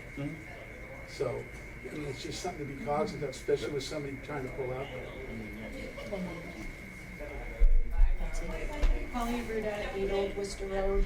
I am the direct abutter right behind you on Old Worcester Road on the corner. We've had issues with ExxonMobil. We've already lost our town water and now have to pay for water from Southbridge due to an oil spill from ExxonMobil. What happens to the other neighbors who haven't been affected by this and something happens up there? I've already lost that. I don't have Great Town water anymore. I've got, subpar water that I now pay for. The highway, I actually took a ride up there because I wanted to be fresh for the meeting today. And I went around and coming down that hill, and I believe that's why they didn't get a curb cut when they were doing that dirt lot. That's why they have that little access road. So now that the highway has done all this work to make Route 20 safer, and I know you said this has to do with the state and everything, and I get that, but they've done millions and millions of dollars to make Route 20 safer, just to add 2 extra curb cuts now to take back everything that they tried to fix. It doesn't make any sense. The other problem I have is that property that's there, they've already been in trouble for encroaching on the wetlands. They've built up that property. I've seen it. I've watched it from my backyard. I can literally see everything going on there. And they've filled and they've pushed it back and they've filled and they put big rocks and then they brought in grindings to do the road that they weren't supposed to do. They've done all these things, and it just, now we've got this situation where, well, guess what? The property is just the way it needs to be to sell it to somebody to put something else back there. This doesn't make any sense to me. And conservation will look at it, and I do remember 20 years ago it was a swamp. Am I right? Also, there used to be a mound there where I couldn't even see Route 20, and then they flattened that out. So I got a lot more noise just from Route 20 because of Nobody that. monitored what was going on there. Nobody monitored it. The people that own that, I'm not gonna get into names, I've only been in Charlton 25 years, but everybody knows, everybody did what they wanted to. Nobody monitored that. And now they come in that nice little old country road. We have enough gas stations, that's for sure. And ExxonMobil was 2 miles down Old Worcester Road. It took them 25 years to get to everybody's water system, and we lost our septic. We lost it. Our well. We all lost wells for no reason. And that was 2 miles down the road.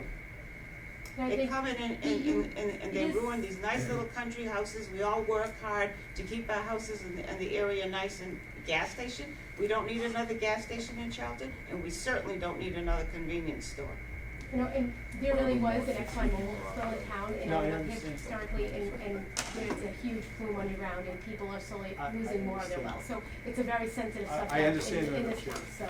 I do this for, I mean, I've done over 300 gas stations in New England, and I can tell you, now regulations are much different than it was 40, 50 years ago, 30 years ago.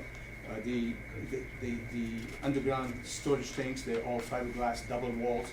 They monitor 24 hours a day.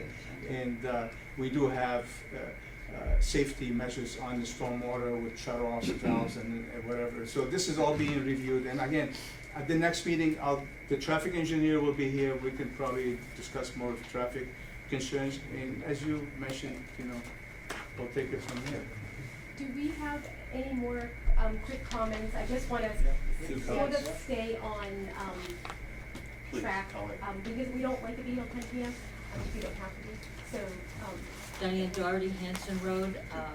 My question is traffic study, procedures.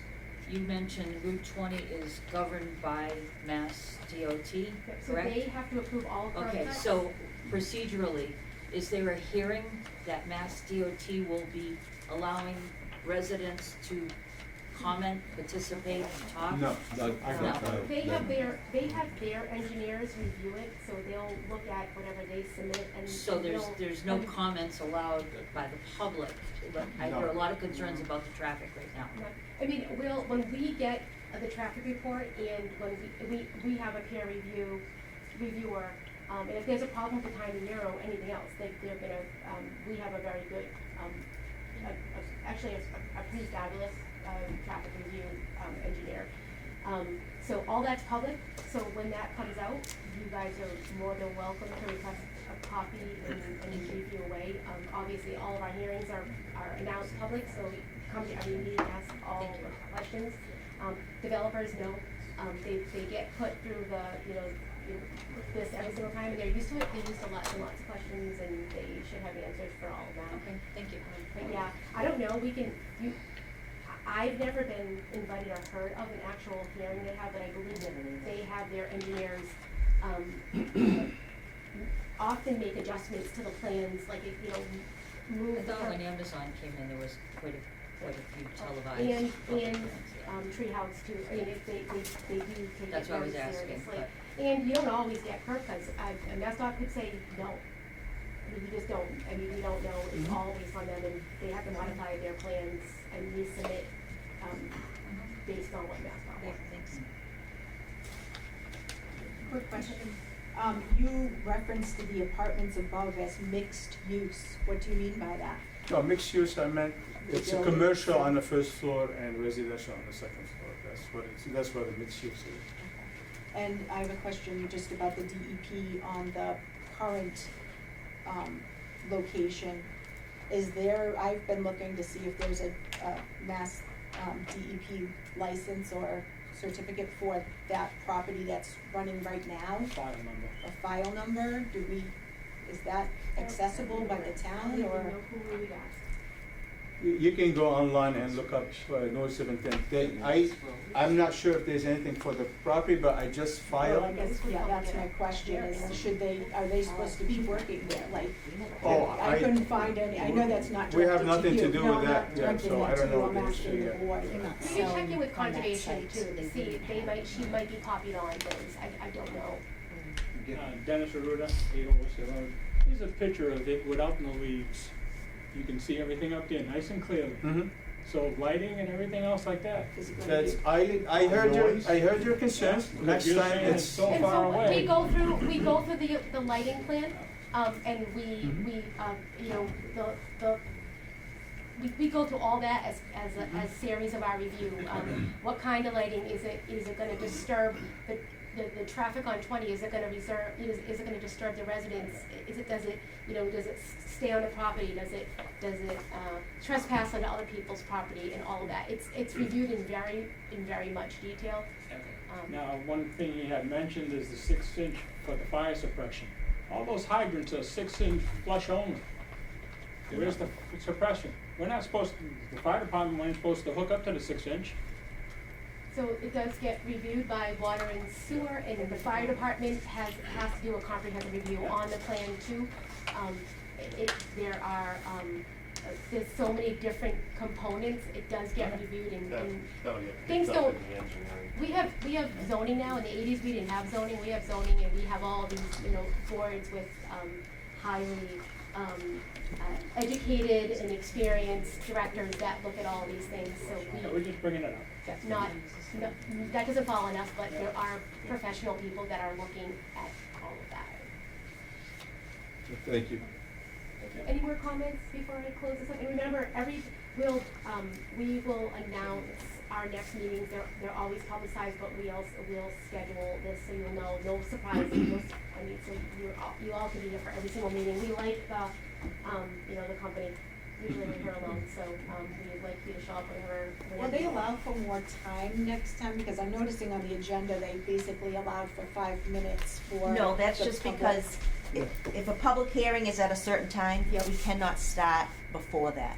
Okay. That's why All I right, do what I thank do. you. So it can run longer, just. It can run longer, just not before the Okay, date. thank you, I appreciate it. And we're gonna publish these, submit these drawings to the website, and you're welcome to come into this office at any time and review these plans or any of the. And all of the engineering reviews and all of that is always available too. So you'll be able to see what the original comments that the engineer makes when he does review. Any other questions? Please. Okay, John Walker, 30 Busher Drive. So what you're saying is that the traffic's gonna come down Route 20 going eastbound, okay? Now, gas, food, apartments. So if they wanna get back to the west, they have to come through that road onto Worcester Road and then down to the traffic light. And I just have a feeling it's gonna interrupt not only the residents, but also the school buses. We have a number of school buses that are traveling there. My grandchildren travel there, and I just see it being a big problem. And we'll look at that when we'll have a formal, the traffic study will most likely be presented, and that's the time we ask all those, questions And I'd like to see the bus company and the school company get involved too, so that they have a say in it. I don't know how involved they get, but if they send letters or comments so we do look at all of that. The traffic engineers are very good. Yeah, because I go down that road quite a bit, and I always see, as everybody said, cars blowing through the red light, nobody can beat it, trucks going, they can't stop. And I just see it being a big Everybody problem. on the south side of Charleston goes down that road. Yeah. You got it. When was it zoned for gas, this type of use? I'm just curious. Community business, How long ago? It's been a lot of community business for quite a bit of time. It isn't something that's changed That's recently. where we wanna put them, in Route 20, not down Right. Arcus Hill Road. That makes sense. Yeah, that is the commercial zone. That's why we're here. Could you get me a copy, a flash drive of all the information so that we can get it on our website? I can email it to you, or. That's gonna be a big file, but. Oh, no, it'll be under, you can receive up to 25 megabytes. I think. Just whatever you can do, because we had a couple residents. Or a Dropbox or a drive somewhere, Yeah. someplace we can get it electronically. Absolutely. Even if I have to, I might break them and into 2 sets or something. Yeah, that would be helpful. Absolutely. Thank you. Absolutely. And like I said, we understand. At the first of the meeting, I said, we're here to introduce the project and hear your concerns. So I understand, you live there, and it's not something that I take lightly. And the lighting and the noise and the screening and all that, I heard your concerns, and it's my duty to go back and come back with something that makes that sense. all gets scrutinized by our board. That's Absolutely. what we specialize in. So, but there's never a surprise. So again, all this is public, and everything, you guys will know the meetings when they happen in advance, and we need to continue this, and when do we want to get this? Are you guys going to be ready for July 15th? Is that work for you? The next meeting? Yeah. Make a motion to continue the application for M Enterprises to July 15th next month. All motion? Motion and a second? There's motion in a second. What's your name? Madam Board vote? Aye. Aye. So Thank you. this Yeah. meeting continue to July 15th, and the time will be posted. Thank you. If you can talk to Rose, just because I'll be here that night, because I like to open the conservation too, because I think it'll be good to, if there's any For changes on timing. the plans, you know, so. And, I mean, obviously, people are here too, it's very convenient, they can go from one room to another. That's another public I'll hearing, talk they to can. her. What time do you have the meetings? 6:30. But we have 2 public hearings that have to be before you. 'cause That's fine, so maybe you they've should put already me been first on the notified. agenda, I'll talk to them. Okay, or you can talk. Okay. Thank you. Yeah. Thank you. Thank you, Tom Lynch.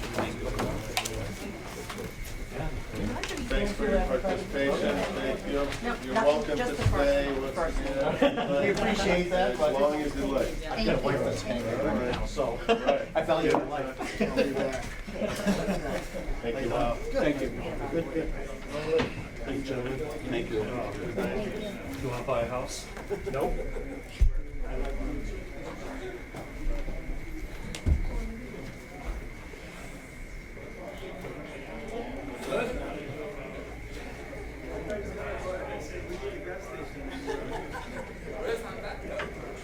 Welcome, yeah, you got the room to yourself. I'm gonna lightly close it. Shush them out. Be like a bully and be like, move on, move on. We have the continued public hearing for the Sierra Hansen LLC Beach Middle Road subdivision application.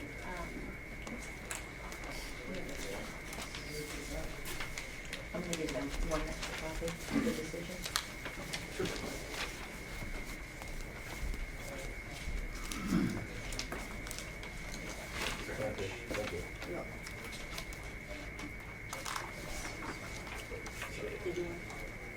This is in draft form, but still.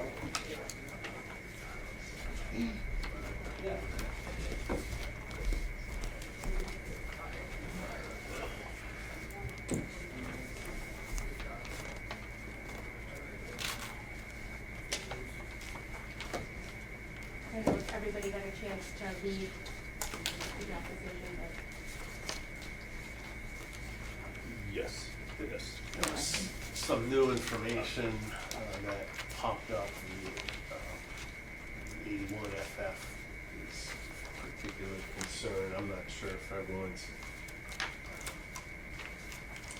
Sure, I can address that. if you Yeah, don't yeah, mind. maybe Sure. just an overview of what the I had sent a message to the board, but let me, for the record, we were on the assumption that the old plan that was referred to in the deed was recorded with the registry of deeds.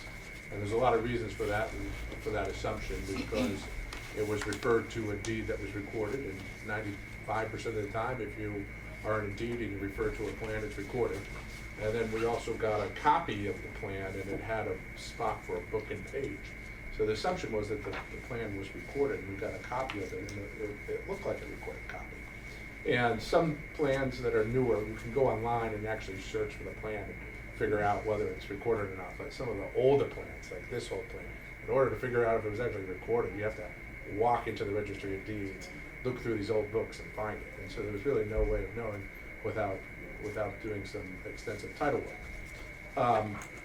So anyways, the point is, we were under the impression that the plan was recorded, and therefore they had protections under 81FF, which we opined earlier means that the layout of the way is protected essentially as a pre-existing way, meaning the length, the width, all that is protected, and they don't need necessarily approval for the layout of the way.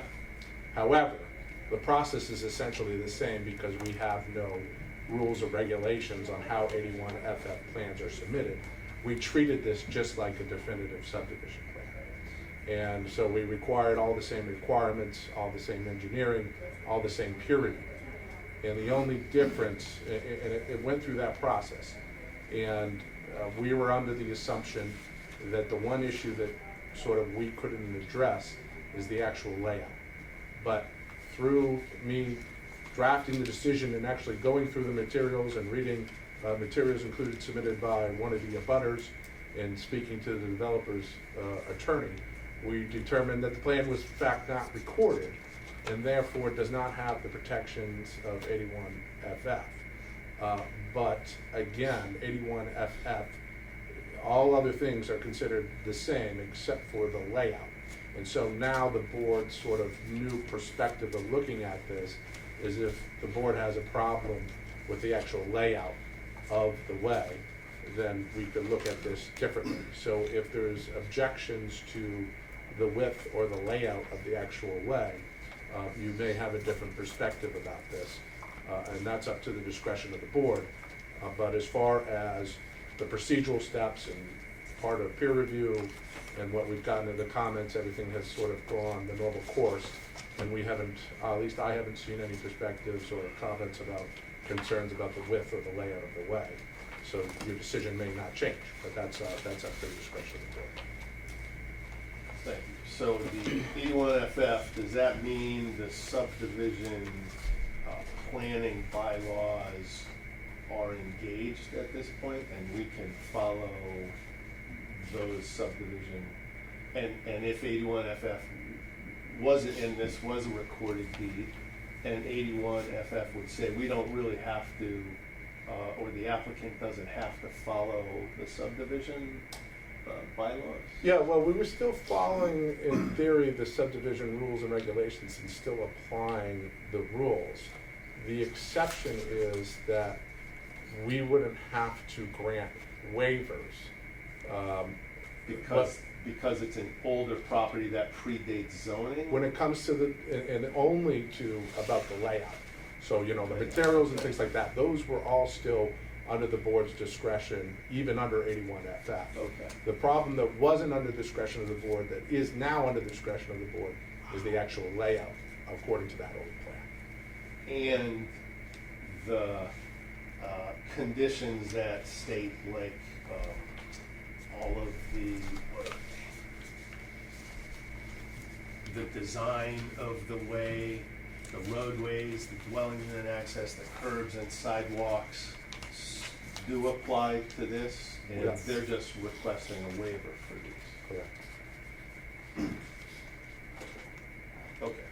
Our waiver requests haven't changed. Right. It's just, you're, And so there's no relief to the subdivision bylaws because the property predates our zoning? Well, the lot itself, you're talking about zoning, don't confuse the two. The lot is still a pre-existing non-conforming lot for Yeah. buildability purposes. Yeah. But yes, for subdivision control law, in your rules and regulations, it's not exempt for anything. It's not exempt from so I just heard you say that it's not exempt from subdivision. So these are active, all the waivers are active. Actual waivers, yeah. Gotcha. But I just want to be clear, I Yeah. mean, the only difference between what we were talking about last week Yeah. is waivers pursuant to the layout. The layout, which is What where was is the way? Where is the way? Yeah. The width of it and the extent of it, how long it is, the Okay. fact that it's a dead end, things like that. Thank you. Maybe that was just for my educational. No, it's confusing. Yeah. It's Yeah. very confusing. It is. they're good questions.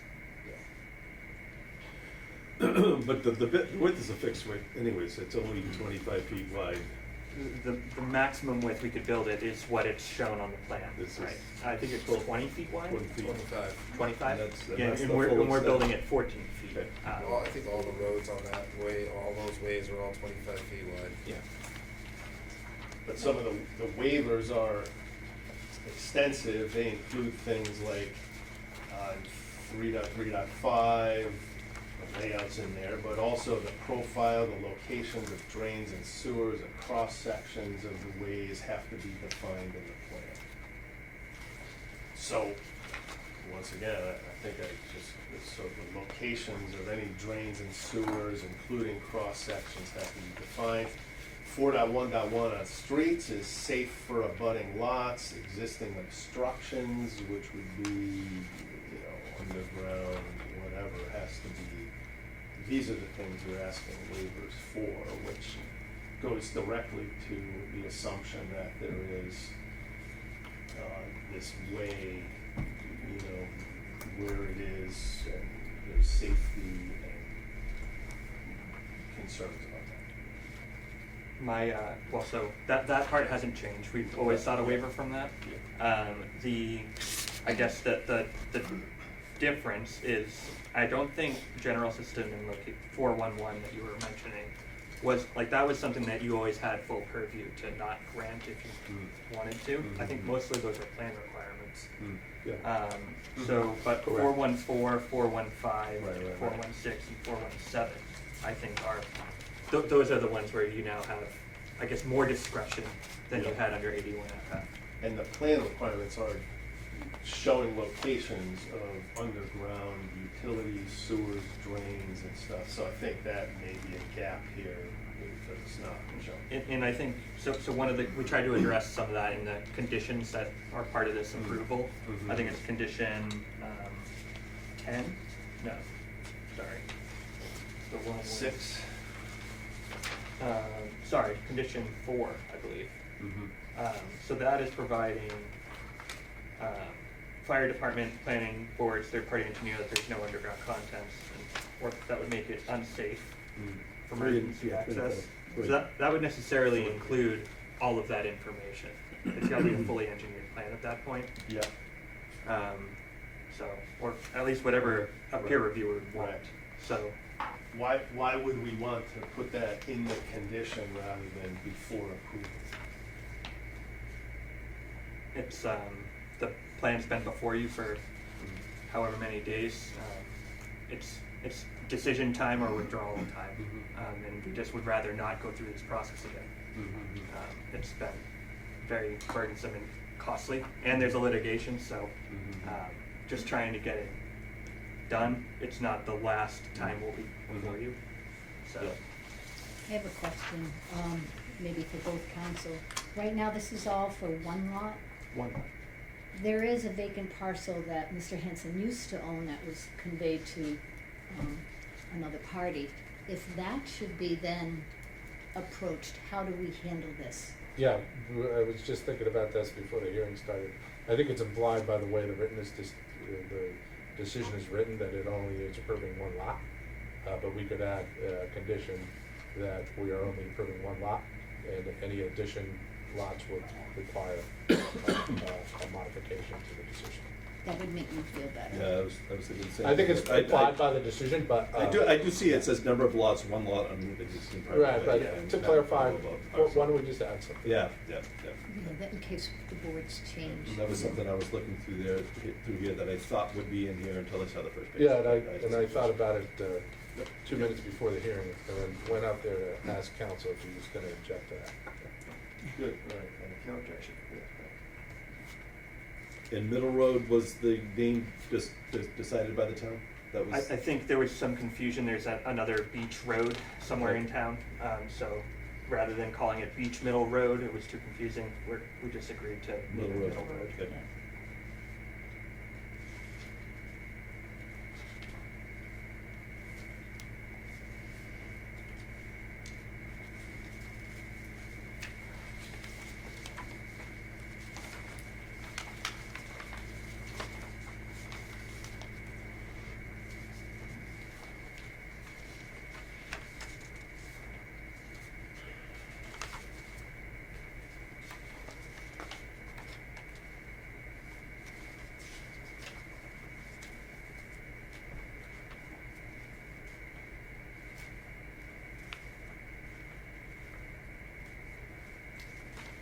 I mean, Mr. Chair, would you be like a condition that is more, oh, I'm sorry, Madam Chairwoman, through you, would the board member appreciate a condition that was more specific about meeting the fact that utilities be shown on a plan?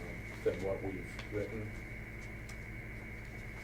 Because I just think we have sort of a unique situation here where there's easement rights issues and something's being litigated, and if the applicant is willing to accept a condition, I'm comfortable with that, but it's up to the board.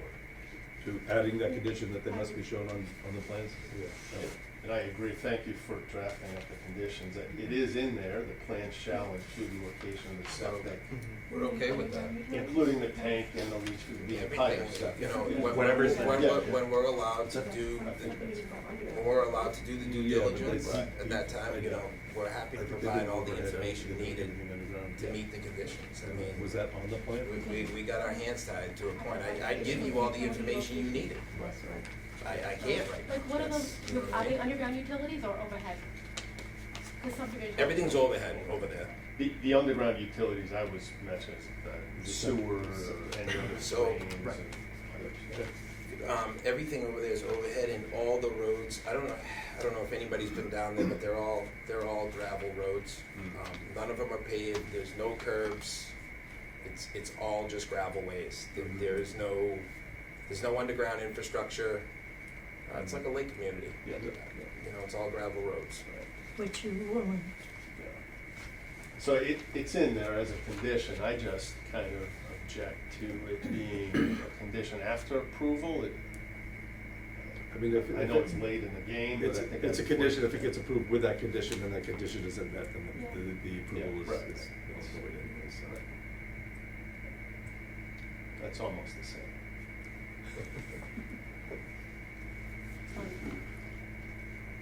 Any other concerns that? Is the public hearing still open? Yes. Okay. Cool. This should be closed to the.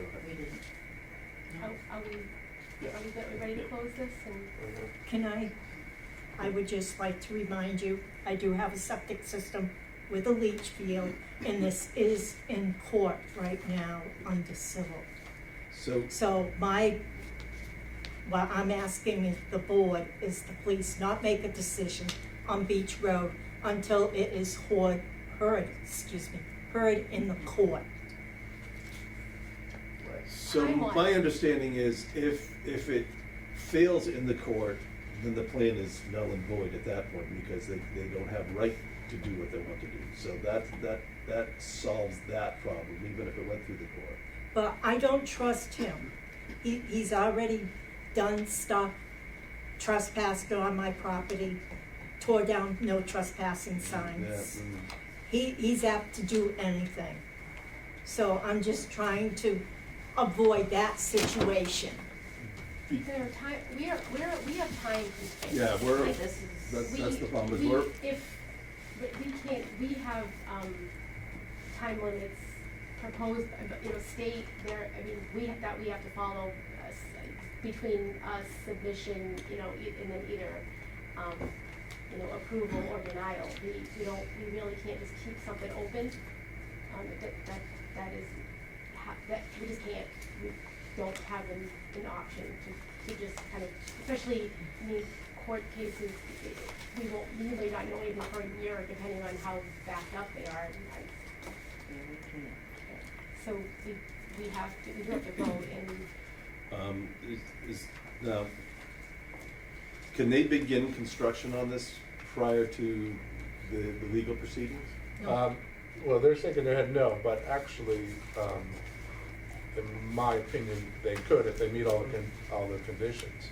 I think the reason why they're shaking their head is they're saying, we can't meet these conditions until our litigation is resolved. They don't have access to that property Well, yeah, suppose. A portion of that property. Suppose, but again, having reviewed the title myself, it's my opinion, as far as the town goes, is that they have shown legal access to those rights. Now, if she goes to court tomorrow and gets an injunction, to not wait for the court case to say that I have enough evidence here that says he can't be on the property, then they're not gonna be able to meet the conditions and the property's dead. So the reason why they're shaking their head is technically, yes, they can start work tomorrow before the civil case is done, but they're saying it's probably not likely that it's gonna work out that way in practice, because until this is resolved, we're not gonna go onto that property and start digging.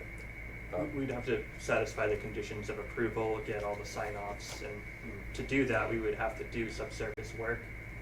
And she has pretty much refused to allow us to do that to this That's point. right, I don't want you near my septic system. Again, this is a private property. Yep, right? Understood. This This is is private it's a civil, property. it's a, yeah, it's a All civil. right, so we can discuss this more. I think at this point, we should, close this hearing and move forward. Again, the court case is gonna hold everything off until all the conditions would be met. That falls into the court case. Should we put that as a condition? No, that wouldn't be legal, because you would be essentially saying, we have been given evidence, or we basically have to make a determination of whether they have access or not. And again, my determination is that they have access. So no, I don't think we can make that a condition, that the civil case needs to be resolved prior to commencement. Can I just ask a couple more questions on this matter if you checked it? What are the results of the court case? Win, lose, settle, withdraw, Yeah. what can That's it. possibly happen? In title cases, they're usually as straightforward as that, which is you get what's called acquired title action from the court to say, I have rights in this way. Okay, and there's a lot of different factors that go into that, but it is sort of a yes or no answer. So if it's a no, then they don't have access, they can't meet the conditions, the project is dead. If it's a yes, then they can proceed. No settlement? They can settle, of course, You can anybody can settle. settle. I don't know how that involves the town at all. And we won't be involved in any settlement agreement unless they require some sort of modification. Right. But So if essentially. the vote is yes, then they go on that property and they figure out what they need to do to keep that septic safe. Is that what happens? Well, Still yeah, need again, permission. this is sort of above the board's concern. I will say that, but with that caveat. Yeah, I mean, there's a couple things that could happen, right? It all comes down to whether the person has access, and that's really the only question before the board. If they have access and there's a septic system there, they're legally allowed to do whatever they need to do to, run a path through that way, even if a septic system is there. And that's part of the claim in the lawsuit, is, well, I have a septic system here. Therefore, I've caused reason that this way is no longer in existence because of adverse possession, because of abandonment, things like that. But that, again, those are civil case things, adverse possession, abandonment, not the board's purview, not something we're gonna be So deciding. something happens, it gets ruined, and then there's a big old lawsuit. We're We're staying 10 out of steps it. removed, Yeah. right? It's okay. And the settlement of the case does not compel them to give you access to their property, to do any surveys.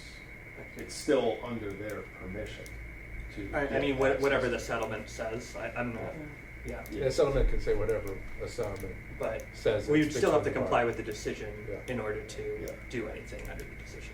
We're not gonna do anything there until the court case is over, so there's Yeah, nothing, yeah, there's no reason for me to go in there, I can't get a building permit, why would I do that? Yeah. It makes no sense. Yeah. Let it go through the court system, let it do what it has to do. This is just a plan on how we're gonna gain access, that's it, at this point. And if the settlement is law, is not won, or is law, it can be appealed to the next higher court? So a settlement, it means there's an agreement between the parties. I'm sorry, not a Yeah, settlement. so if there's a Ruling, decision, not yeah. decision. If there's a ruling, yeah, it can be appealed. You can appeal it. To the appeals Yeah. court, and then if you lose there, you can go to this, SJC. Okay. Just asking. That's why we have you guys in the room. With that, we have a motion to close. I'll the make a hearing. motion to close the public hearing for C.R. Hansen Construction on Beach Mill Road. A second? Okay, all in motion? Aye. Aye. Aye. Aye. You close the hearing, now you gotta vote on the decision. So I guess we can talk about the, I mean, we need to add in, what we had spoken about, and we could, do we need a new copy of the decision before we, I mean, this is just, this is a draft. It's just, This is written after No. all the time. But we It's that can one add that tweet. in now and vote on it. Yeah, so you Crystal can vote, revise it. what you can say is a vote, you know, vote to approve as written with what we discussed tonight. Yep. It sounds like it's just one provision, Yeah. unless you have any other changes. Sure, and that's just to include just one lot on this. You're, Yeah, we're all set with those. I have a motion. any other discussion on this? I think we're kind of where we need to be with everything, and it's up to them to litigate however that goes. But I don't think it's the town's responsibility to say that, so. Make a motion that we accept the definitive subdivision plan with the conditions as written in the document we have before us. Do I need to read those conditions, or just? With the one that should be enough? change. With the one change of this, sure, this road only adding one house lot, and that'll be added to this list of conditions. There was a change I thought we made to this. Yeah, do you have the latest copy? Not this printed. Oh, I have the latest copy, does everybody else have? Yeah. You have it? I do not have it printed. Which, Oh. this is June June 17th? 17th, this is June 17th. There was changes that I made. We emailed, Oh, and he okay. included a change. Probably at just- 5 o'clock last night. Yeah, last so- night. Right. It I thought included. this was, Sorry, so why don't I read, Okay. why don't I read the changes? Yeah, okay.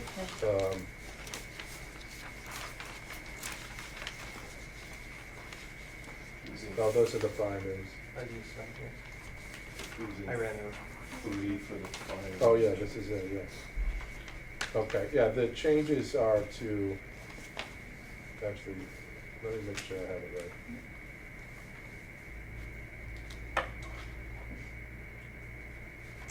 There's maintenance of the way, perpetual maintenance. Yeah. And the fire apparatus weight. Yeah, so, oh, that's right, yeah, those are the two changes in total substance. So the two changes are that prior to the commencement of any site work, as part of the commitment or that This the is fire number department. 3, right? Yeah, Yeah. part of the planning department and the fire department will ensure that 40 tons of fire safety equipment can be placed onto the road as part of their assessment. Right. Prior to commencement of any site work. Correct. Gotcha. In a design certified by an engineer. Yeah. And then the second thing is, I made a condition about how they are going to provide a covenant, which is better than a condition on a decision, in my opinion, because it runs with the registry of deeds and it gives notice to everybody who buys the property that they're responsible. And sometimes decisions get hidden away.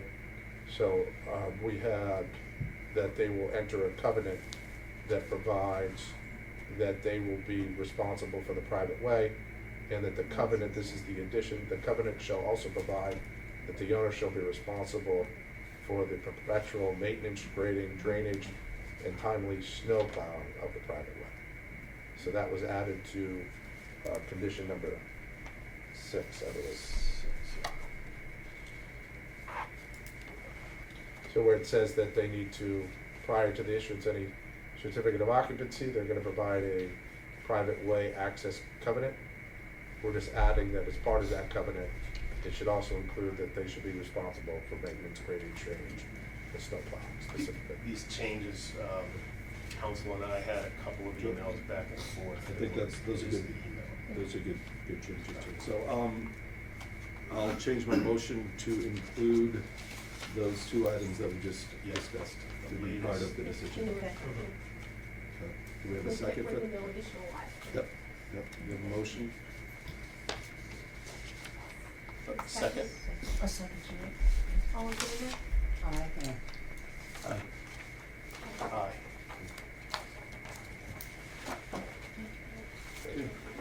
Thank you. Appreciate your help.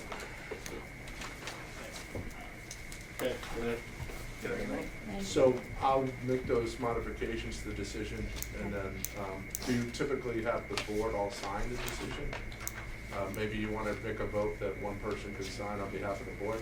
That's fine. Well, usually, Jane signs, usually, we don't, on the, Yeah, gives the usually- chair and Jane, we don't all sign all the decisions. No. Then, No. it's usually just the planning director. that's- Okay, all right, that's fine. Yep. I didn't know what the Okay. customary is. That's totally fine. Yeah. All right. Thank you guys, thanks for your patience on this one, yeah. This is a- Complicated. Complicated one. Yeah. Thanks, sorry. This is I just know. a complex No, one. I'm sorry for my last name Right, stuff, no, yeah. that's why I said. Yeah, thank you for all your help on Yeah, that. appreciate it, It's- thanks. Thank Yeah, you. Thanks. Thank you. Pushing the limits here. We want you to work through that station with us. Yeah, Because it's gonna be, it's I'll gonna get be- you everything. We're on to the gas station. Okay, thank you. Thank you. Great. It's just gonna be very complicated. Hmm? They just, Yeah. But, we'll take a look at a couple of these gas stations. So that means they pass for Beach Road? Yeah, they're going to, huh? Have you seen the conditions that we put on this decision? Oh, I see, Yeah, they're But we'll- pretty extensive. They're heavy, yeah, they are. They can't just start paving the gravel road. There's serious. They can't do conditions. anything that's satisfied those conditions. I mean, how much proof do we need It's- saying about the septic is there? That's just, Well, that's it. the problem. It's out of the What town's number? hands. Number It's- 3 It's a civil matter. says It's- they it's have to up to you to just- prove it in court. Oh, we will, we have to go there, yeah, we will. Yeah. Number 3 says they have That's why to lawyer said we will. identify the septic system, put it on, they have to update this plan with your septic system, exactly where it's located, what it is, how much weight it can support. If it can't support, that's why I put those conditions in. If it can't support 40 tons of fire apparatus equipment, then they have to remedy that by putting steel plates over it or moving the septic system. Like, number 3 covers your septic system. It's another one, nothing to do with the septic system. But It's usually me doing that, that's it. No, but it's okay, I mean, we'll make that turn and go up there. Yeah, that's what I was thinking. You can't make How the can turn. a fire truck make that turn? You can't make it. Right. They have a hard enough time making Yeah. that turn on. These roads are so small. I'll send I hear you. everybody I hear the you. final. Okay, Okay. thank you. There's a Have lot of good night. protections in these conditions for you, that's. Yeah. I ain't tired of coming here. Yeah. Wasn't a waste for you to show up here. Yeah, thank you for your, Yeah, it's just that, we don't mind if it wasn't there, the septic system, Yeah. you know. Good. And we can't move it because the well's right there. So good luck with that case. So I hope it works out in your favor. Thank you so much. Yep. I got a question. Okay. Have a good You the new weekend. chairman now? Yeah, we switch every year, so. Oh, you do that every year? Oh, I thought you had to go bold or If you've been something. long enough, you get a lot of. Well, we'll come and visit more. But you still take care of the parade too, right? Oh, yes. With the cars, I mean. Of course. Of course, look at it. Of course she does. She does everything. Okay, guys. Thank you, Thank guys. Have a great weekend. Want to leave it open now? Or? Yeah, Please, thank thank you. Yeah, nobody see when I gotta have you. Oh. The parade? I'm a dictator of that.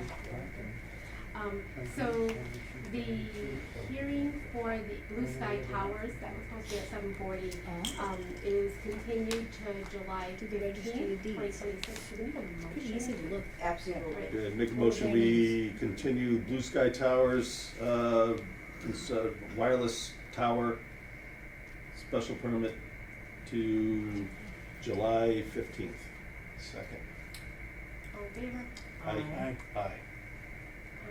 Same goes for the Fabiola Caesar, Ponican Hill definitive subdivision plan. They want to be continued to July 15th, 26. I move that we continue the Fabiola Cesar Esteban Ponte definitive subdivision plan modification public hearing to 7/50/26 meeting. Second, thank you for that. All in favor? Aye. Aye.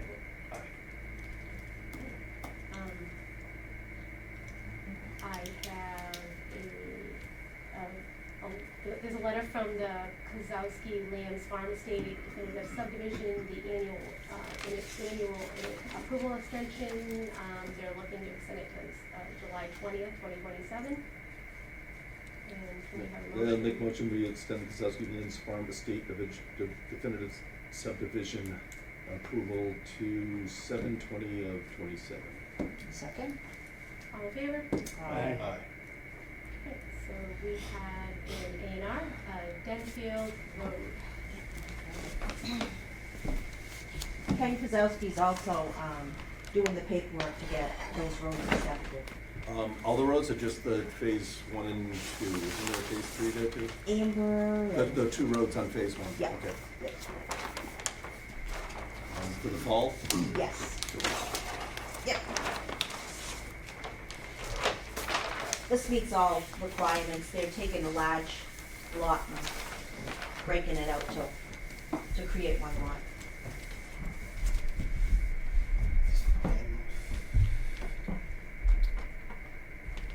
This is when So on the this is it Selfridge here? side, right? Oh, it's past Flint Road and out. Yeah, down by that like where we border with Selfridge down there, right? Is Yeah. Yes. It's on that end of. It's that end. Okay. Gulfwood Road, Glenfield Road. Is that still shut down because of the beaver problem? Is it still? Still wet. Yeah, I don't think they're open. Is it on the, yeah. Towels over here? Huh? Do you need another towel? I don't think we have any more. It's fine, We have like, these are tissues. just plastic, it'll be fine. Okay.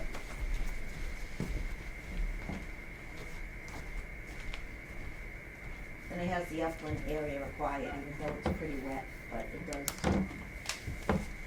Just have the uplands. Little bit.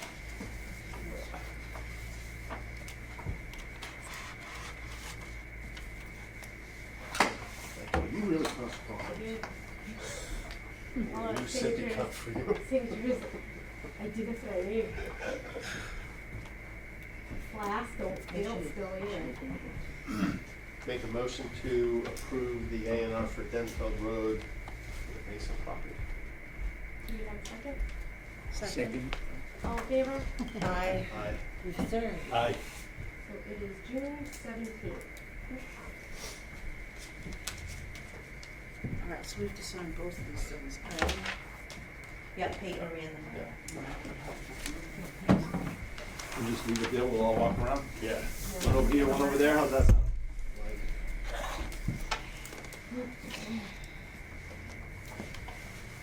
This is June 17th. Yep. So is it like musical chairs, we can use it? Yeah, who's got a can here? How's that good can here? Oh, three of you, there's a lot of good cans. It's good in to this be room. retired, huh? All right, so.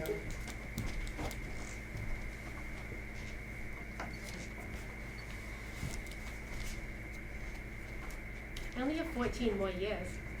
That's all? So that's fine. It's like doing the dance. I've already been retired over 14 years. Not by choice, believe me. That was a long time ago, huh? I retired from being like a mother and a wife, kind of. Like I stopped cooking and cleaning. And you're not. So that's kind of the time. You gave up that stuff? Gave up Friday, never went Gave back. up all. 2000. I think I'm coming up with a plan. for that. Happened quickly. Yeah. Your daughter's close to getting her eagle now, isn't she? Yeah, she's gonna do her project on Yeah. town common. Oh, it was Wow. your No, cause, it's their just cause. No. Make all surrounding towns jealous.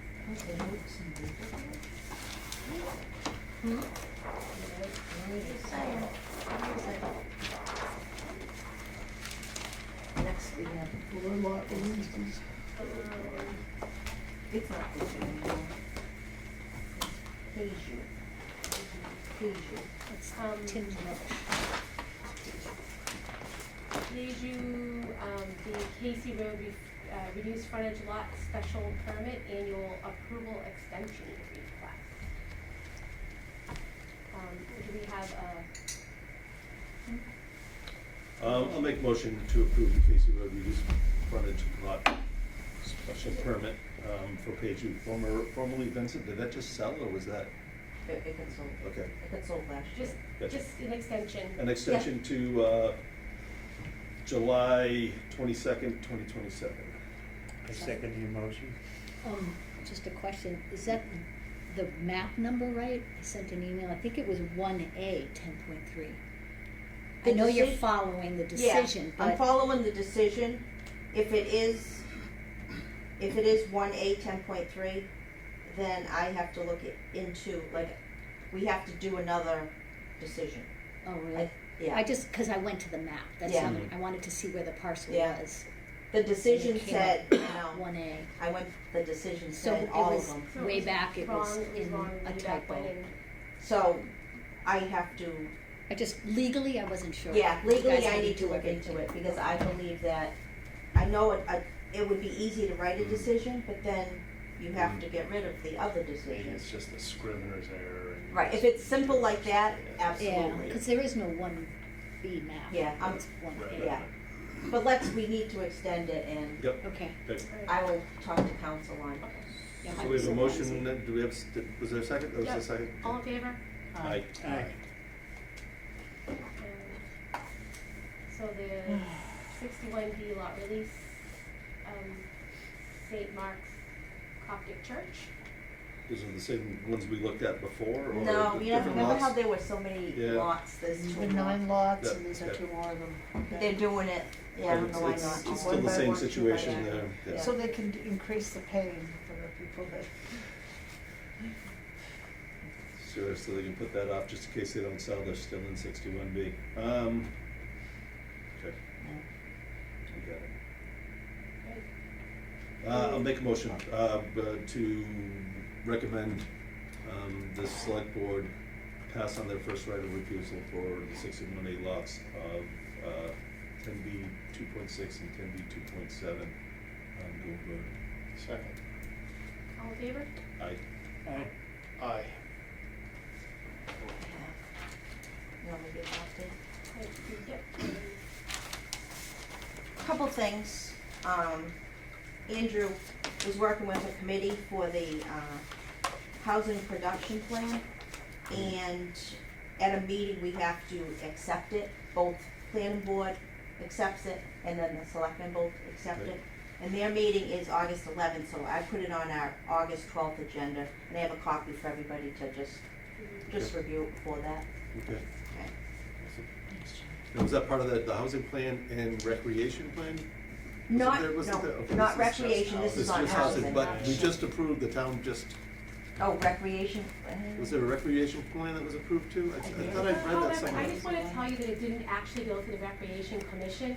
They somehow, a secret committee, I mean, no, not secret, a very public committee that I didn't know about, on Recreation Commission happened, and they did this big study and they came up with a plan. I still haven't seen the plan, but, Seriously? I know there was an online form, wasn't there, or was that I something else? thought the recreation did a big open space and rec plan a year ago. yeah, it wasn't us. Alright. It wasn't the Recreation Commission, okay. it was another committee that was formed under the committee formulation, Was it God, grant funded and they did a study? partially, yeah, they did it partially grant Is funded. that your, But is that again, the same one? Little silos, even though it's kind of in our silo, it just didn't happen to come, a new silo, we have a new silo. This is good timely information and. It is good. So Right into I've the had master multiple plan. select board members say, we need more housing in Charlton. And that's So what this is about. this is what, I'm assuming that It they is. were part of this? I went It to was one presented- meeting. It was presented Sure. then. It was good, And we all agree. where we could I put did none of in those surveys. town-owned property and, Right, yeah, right, right. yeah. It's a good project. Someday somebody's gonna watch one of these videos and be like, she's insane, what is she doing?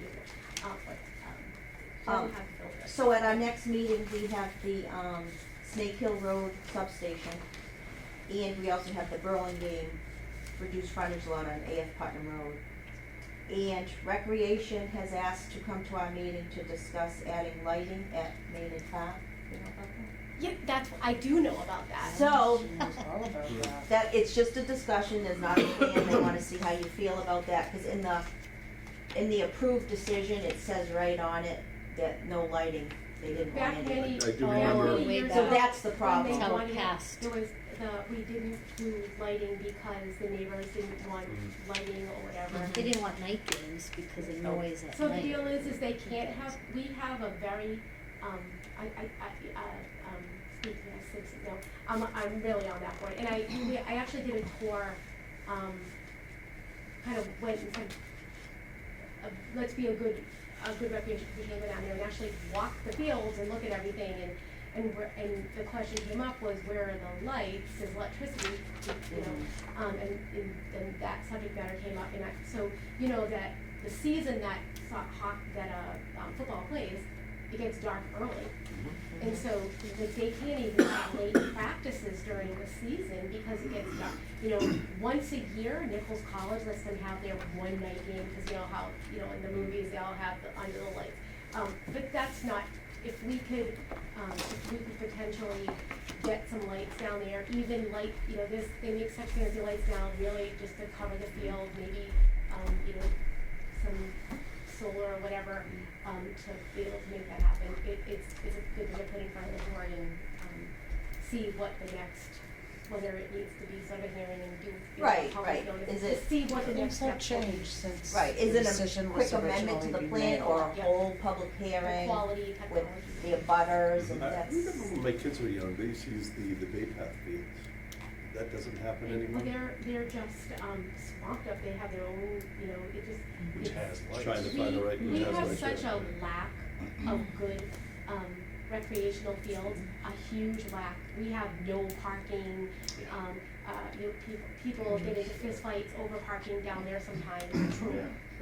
And, we do the best we can, but slowly we need to invest a little bit in our recreation infrastructure. We're a town of families, and, and nobody wants to spend money, and I know that we have a budget crunch, but we have some money to be able to make it happen in our budget. So we just wanna make sure that we're, moving forward and making the quality of recreation town better, for the residents. Like, just a side, we've had, sprinkler systems down there for many, many, many years. When we changed companies, nobody ever remembered, and they haven't been turned on for 6 years. So, we actually. Irrigation. Just, yeah, so just never know, so we brought in somebody to do kind of like say, do they still work? Like, look at this equipment and you know, so for, like $1,000, we were able to put new heads on everything and make, so now we'll be able to actually use the. Which field was it? 2 fields. The soccer and the Little League? Yeah. No, not, we don't Not- they're own big- Bond, yeah, not those are Bond, no, private. these Those are, are these are town, Maynard, these are town. Maynard Fields. Not even, not even Maynard. You're Oh, talking, that's, behind the library, yeah, behind the library. Oh. Yeah, so. baseball field and Last probably week, last week, they can Two do- baseball probably, fields, Little right? League, Softball, sorry, yeah. So, softball. so Yeah, yeah. that's pretty, like, just, nobody knew, Those you know, fields, I haven't yeah. only been on board for a couple years, so it's, so that's what we're doing. So anyways, this is part of that whole plan and master plan, to, hopefully to make improve the recreation, you know, for the town in general, but. So it's just discussion, there's no Yeah, plan, Exactly. you know, Oh, and then you said go Snake forward. Hill, what was the second one? Snake Hill Road Substation and then, Oh, and then. Burlingame and Sons reduced frontage lot off of AF Putnam Road. Oh, okay. And those will be going out tomorrow. I get it all ready to go. That's it. That's it. So, Is there anything, no decommissioning bond yet? No, Chris Nolan? no, I heard from him. Remember he wanted Yeah, to do, because he was doing the trees that died. right. Yeah, and he wants But to do I a site, he had a site modification too or something. That was on tree planting. Oh. But I said, where's the decommissioning bond? And I didn't hear back from him today. Because, yeah, it's just about. It's not just the on the wires, trees. Yeah, the wires, it's all ready to be turned on if it hasn't. Because he has to come to us There's no turning it off. on the amendment on the trees, but where's They don't the care. decommissioning bond? Well, he can't get a building, an occupancy. So in another set town, up. they didn't have a certificate of occupancy, but the grid turned it on. They don't care, they need it, it's, so that's why all along I've been kind of wanting. Yeah, as soon as I get it out. Can we Yeah, fine okay, I them? just Do it wondered. out. Can we do any, yeah. Can we fine them? Yeah.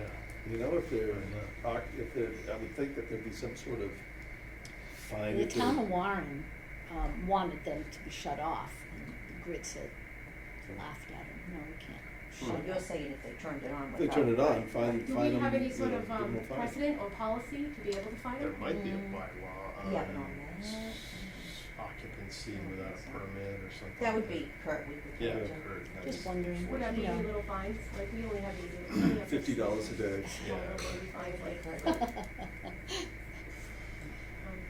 All right, so any other business, any?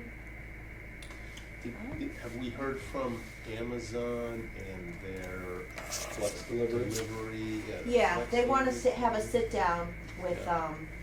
a couple people in the building, and I said, let's wait till we get our planning director. It Okay. makes sense. Yeah, yeah, Traffic good, study. good. Right. It makes sense. I've heard we are issuing some parking tickets, the police department's issuing parking tickets at the Amazon facility I've heard that. because there's so much staff Mhm. during the overlapping hours, they run out of parking. Yeah. Just, coming and going, and they're parking in whatever fire lanes, and the police department literally ticketing employees. So you can imagine an employee how. Can we use some of that money to buy fields for? Yeah. Right. They have to be adding parking up there, like, where's the plan? And that's the plan, That's like, what I'm if saying. they don't even have enough parking for They that, they just wanna keep- they just take want to have parking sit for down. these And they're talking a delivery. lot of cars, like hundreds Oh, of, hundreds. They can't handle Three No, I know, but over hundred, three three shifts. hundred For and this fifty delivery. in and 350 out. Yeah, So So- all on Route 169. and they're taking up, they're removing parking spaces in order But to add the Yeah, but lockers that's for a this problem. delivery, No. yeah. No, that's- the flex, That's a they wanna huge come out problem. on Will, 169. will all of Charlton get priority delivery over all those cars? Maybe we need to put that in the decision Yeah. too, that, we all get You see things some over. Don't really get odd pride. looking Pride. cars at 2 All AM, Charlton citizens getting get you to your pride. baby An formula. overnight delivery. Just like, Yeah, Same what's day- the, same day delivery 24/7? for free. They really didn't say, is this gonna be 24/7?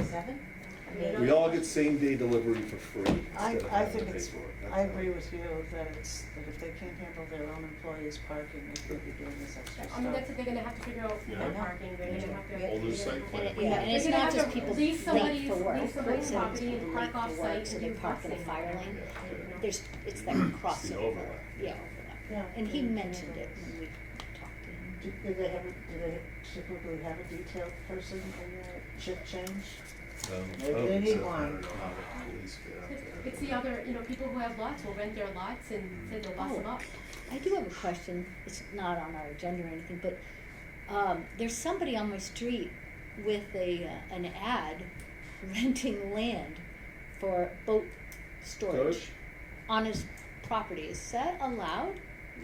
No, it's a I mean, it's a commercial- paid, It's a commercial use. I mean, if you Totally have not. your No, friends no, in Market. It's agricultural as a That's a commercial question use. for Kurt. Yeah, that's a Yeah. Kurt thing, That's but, Kurt. That's Yeah, Kurt. Because there's a lot of places in town that are adding a lot of parking.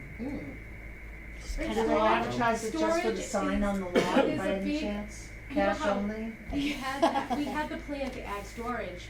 There is a huge need. A lot of places don't have on-site buildings anymore, like hard,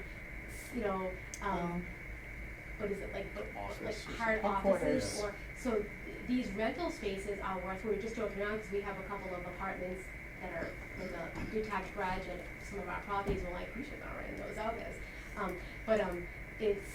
It's a huge, and it's expensive, and it's very, like, people spend a lot of money to rent this space, the garage Maybe the space. town can get some money out of it. I mean, look what Brimfield does for the flea market. Yeah. So like, so like that makes sense, that's, people need to have storage, for their boats. Yeah, that's something that maybe talk to kind of. Because even that's definitely fine. existing site plans, there's other uses going on that I don't believe came before here. That first parcel coming into Charlton I has know. a U-Haul Right. and the swamp mats. Right.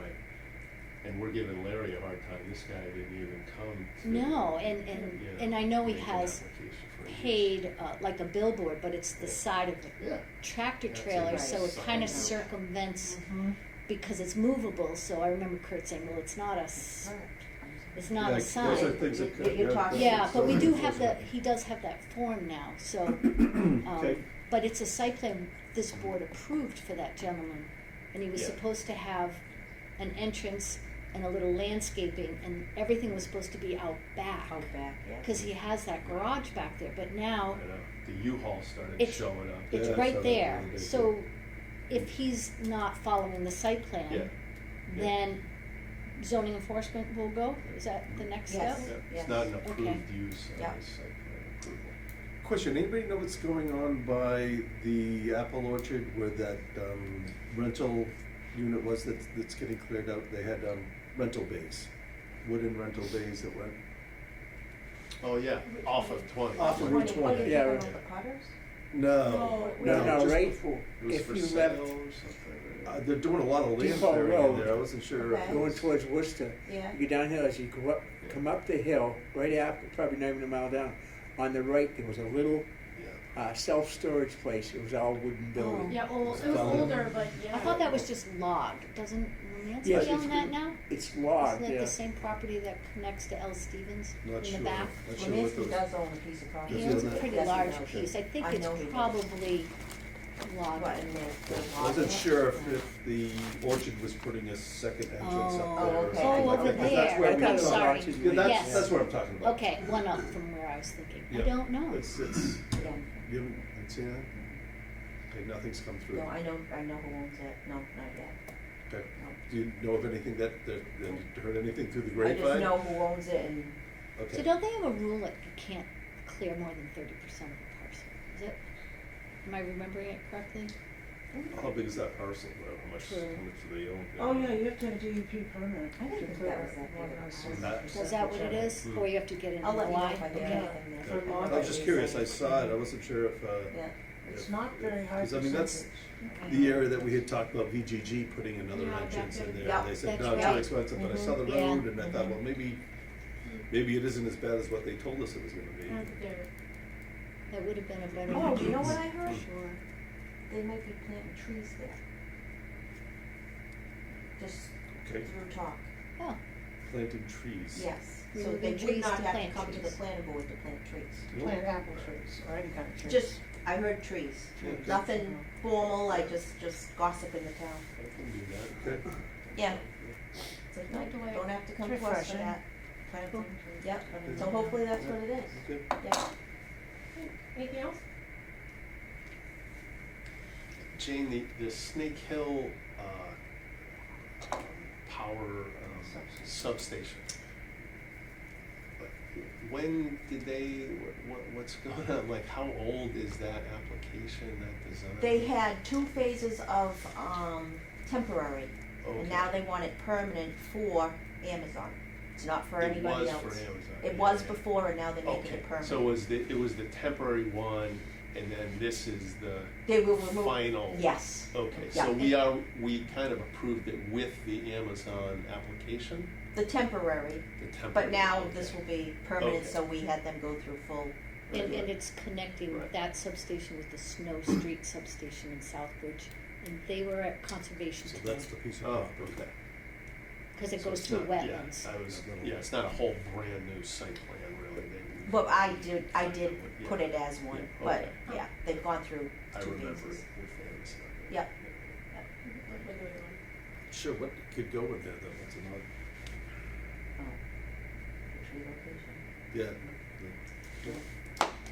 Did anyone go to the Sturbridge Rotary on Route 20 meeting? I think it was yesterday. Had great intentions to go, but Our Rotary's working out just fine, theirs will work out just fine too. yeah. It really is. They I want don't to put in like. I don't either. I don't either.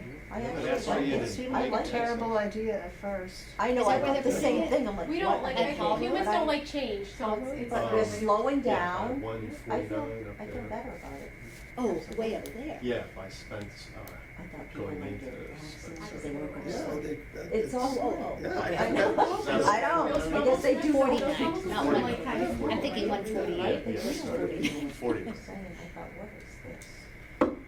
All right, motion to adjourn? Second? All in favor? Aye. Aye.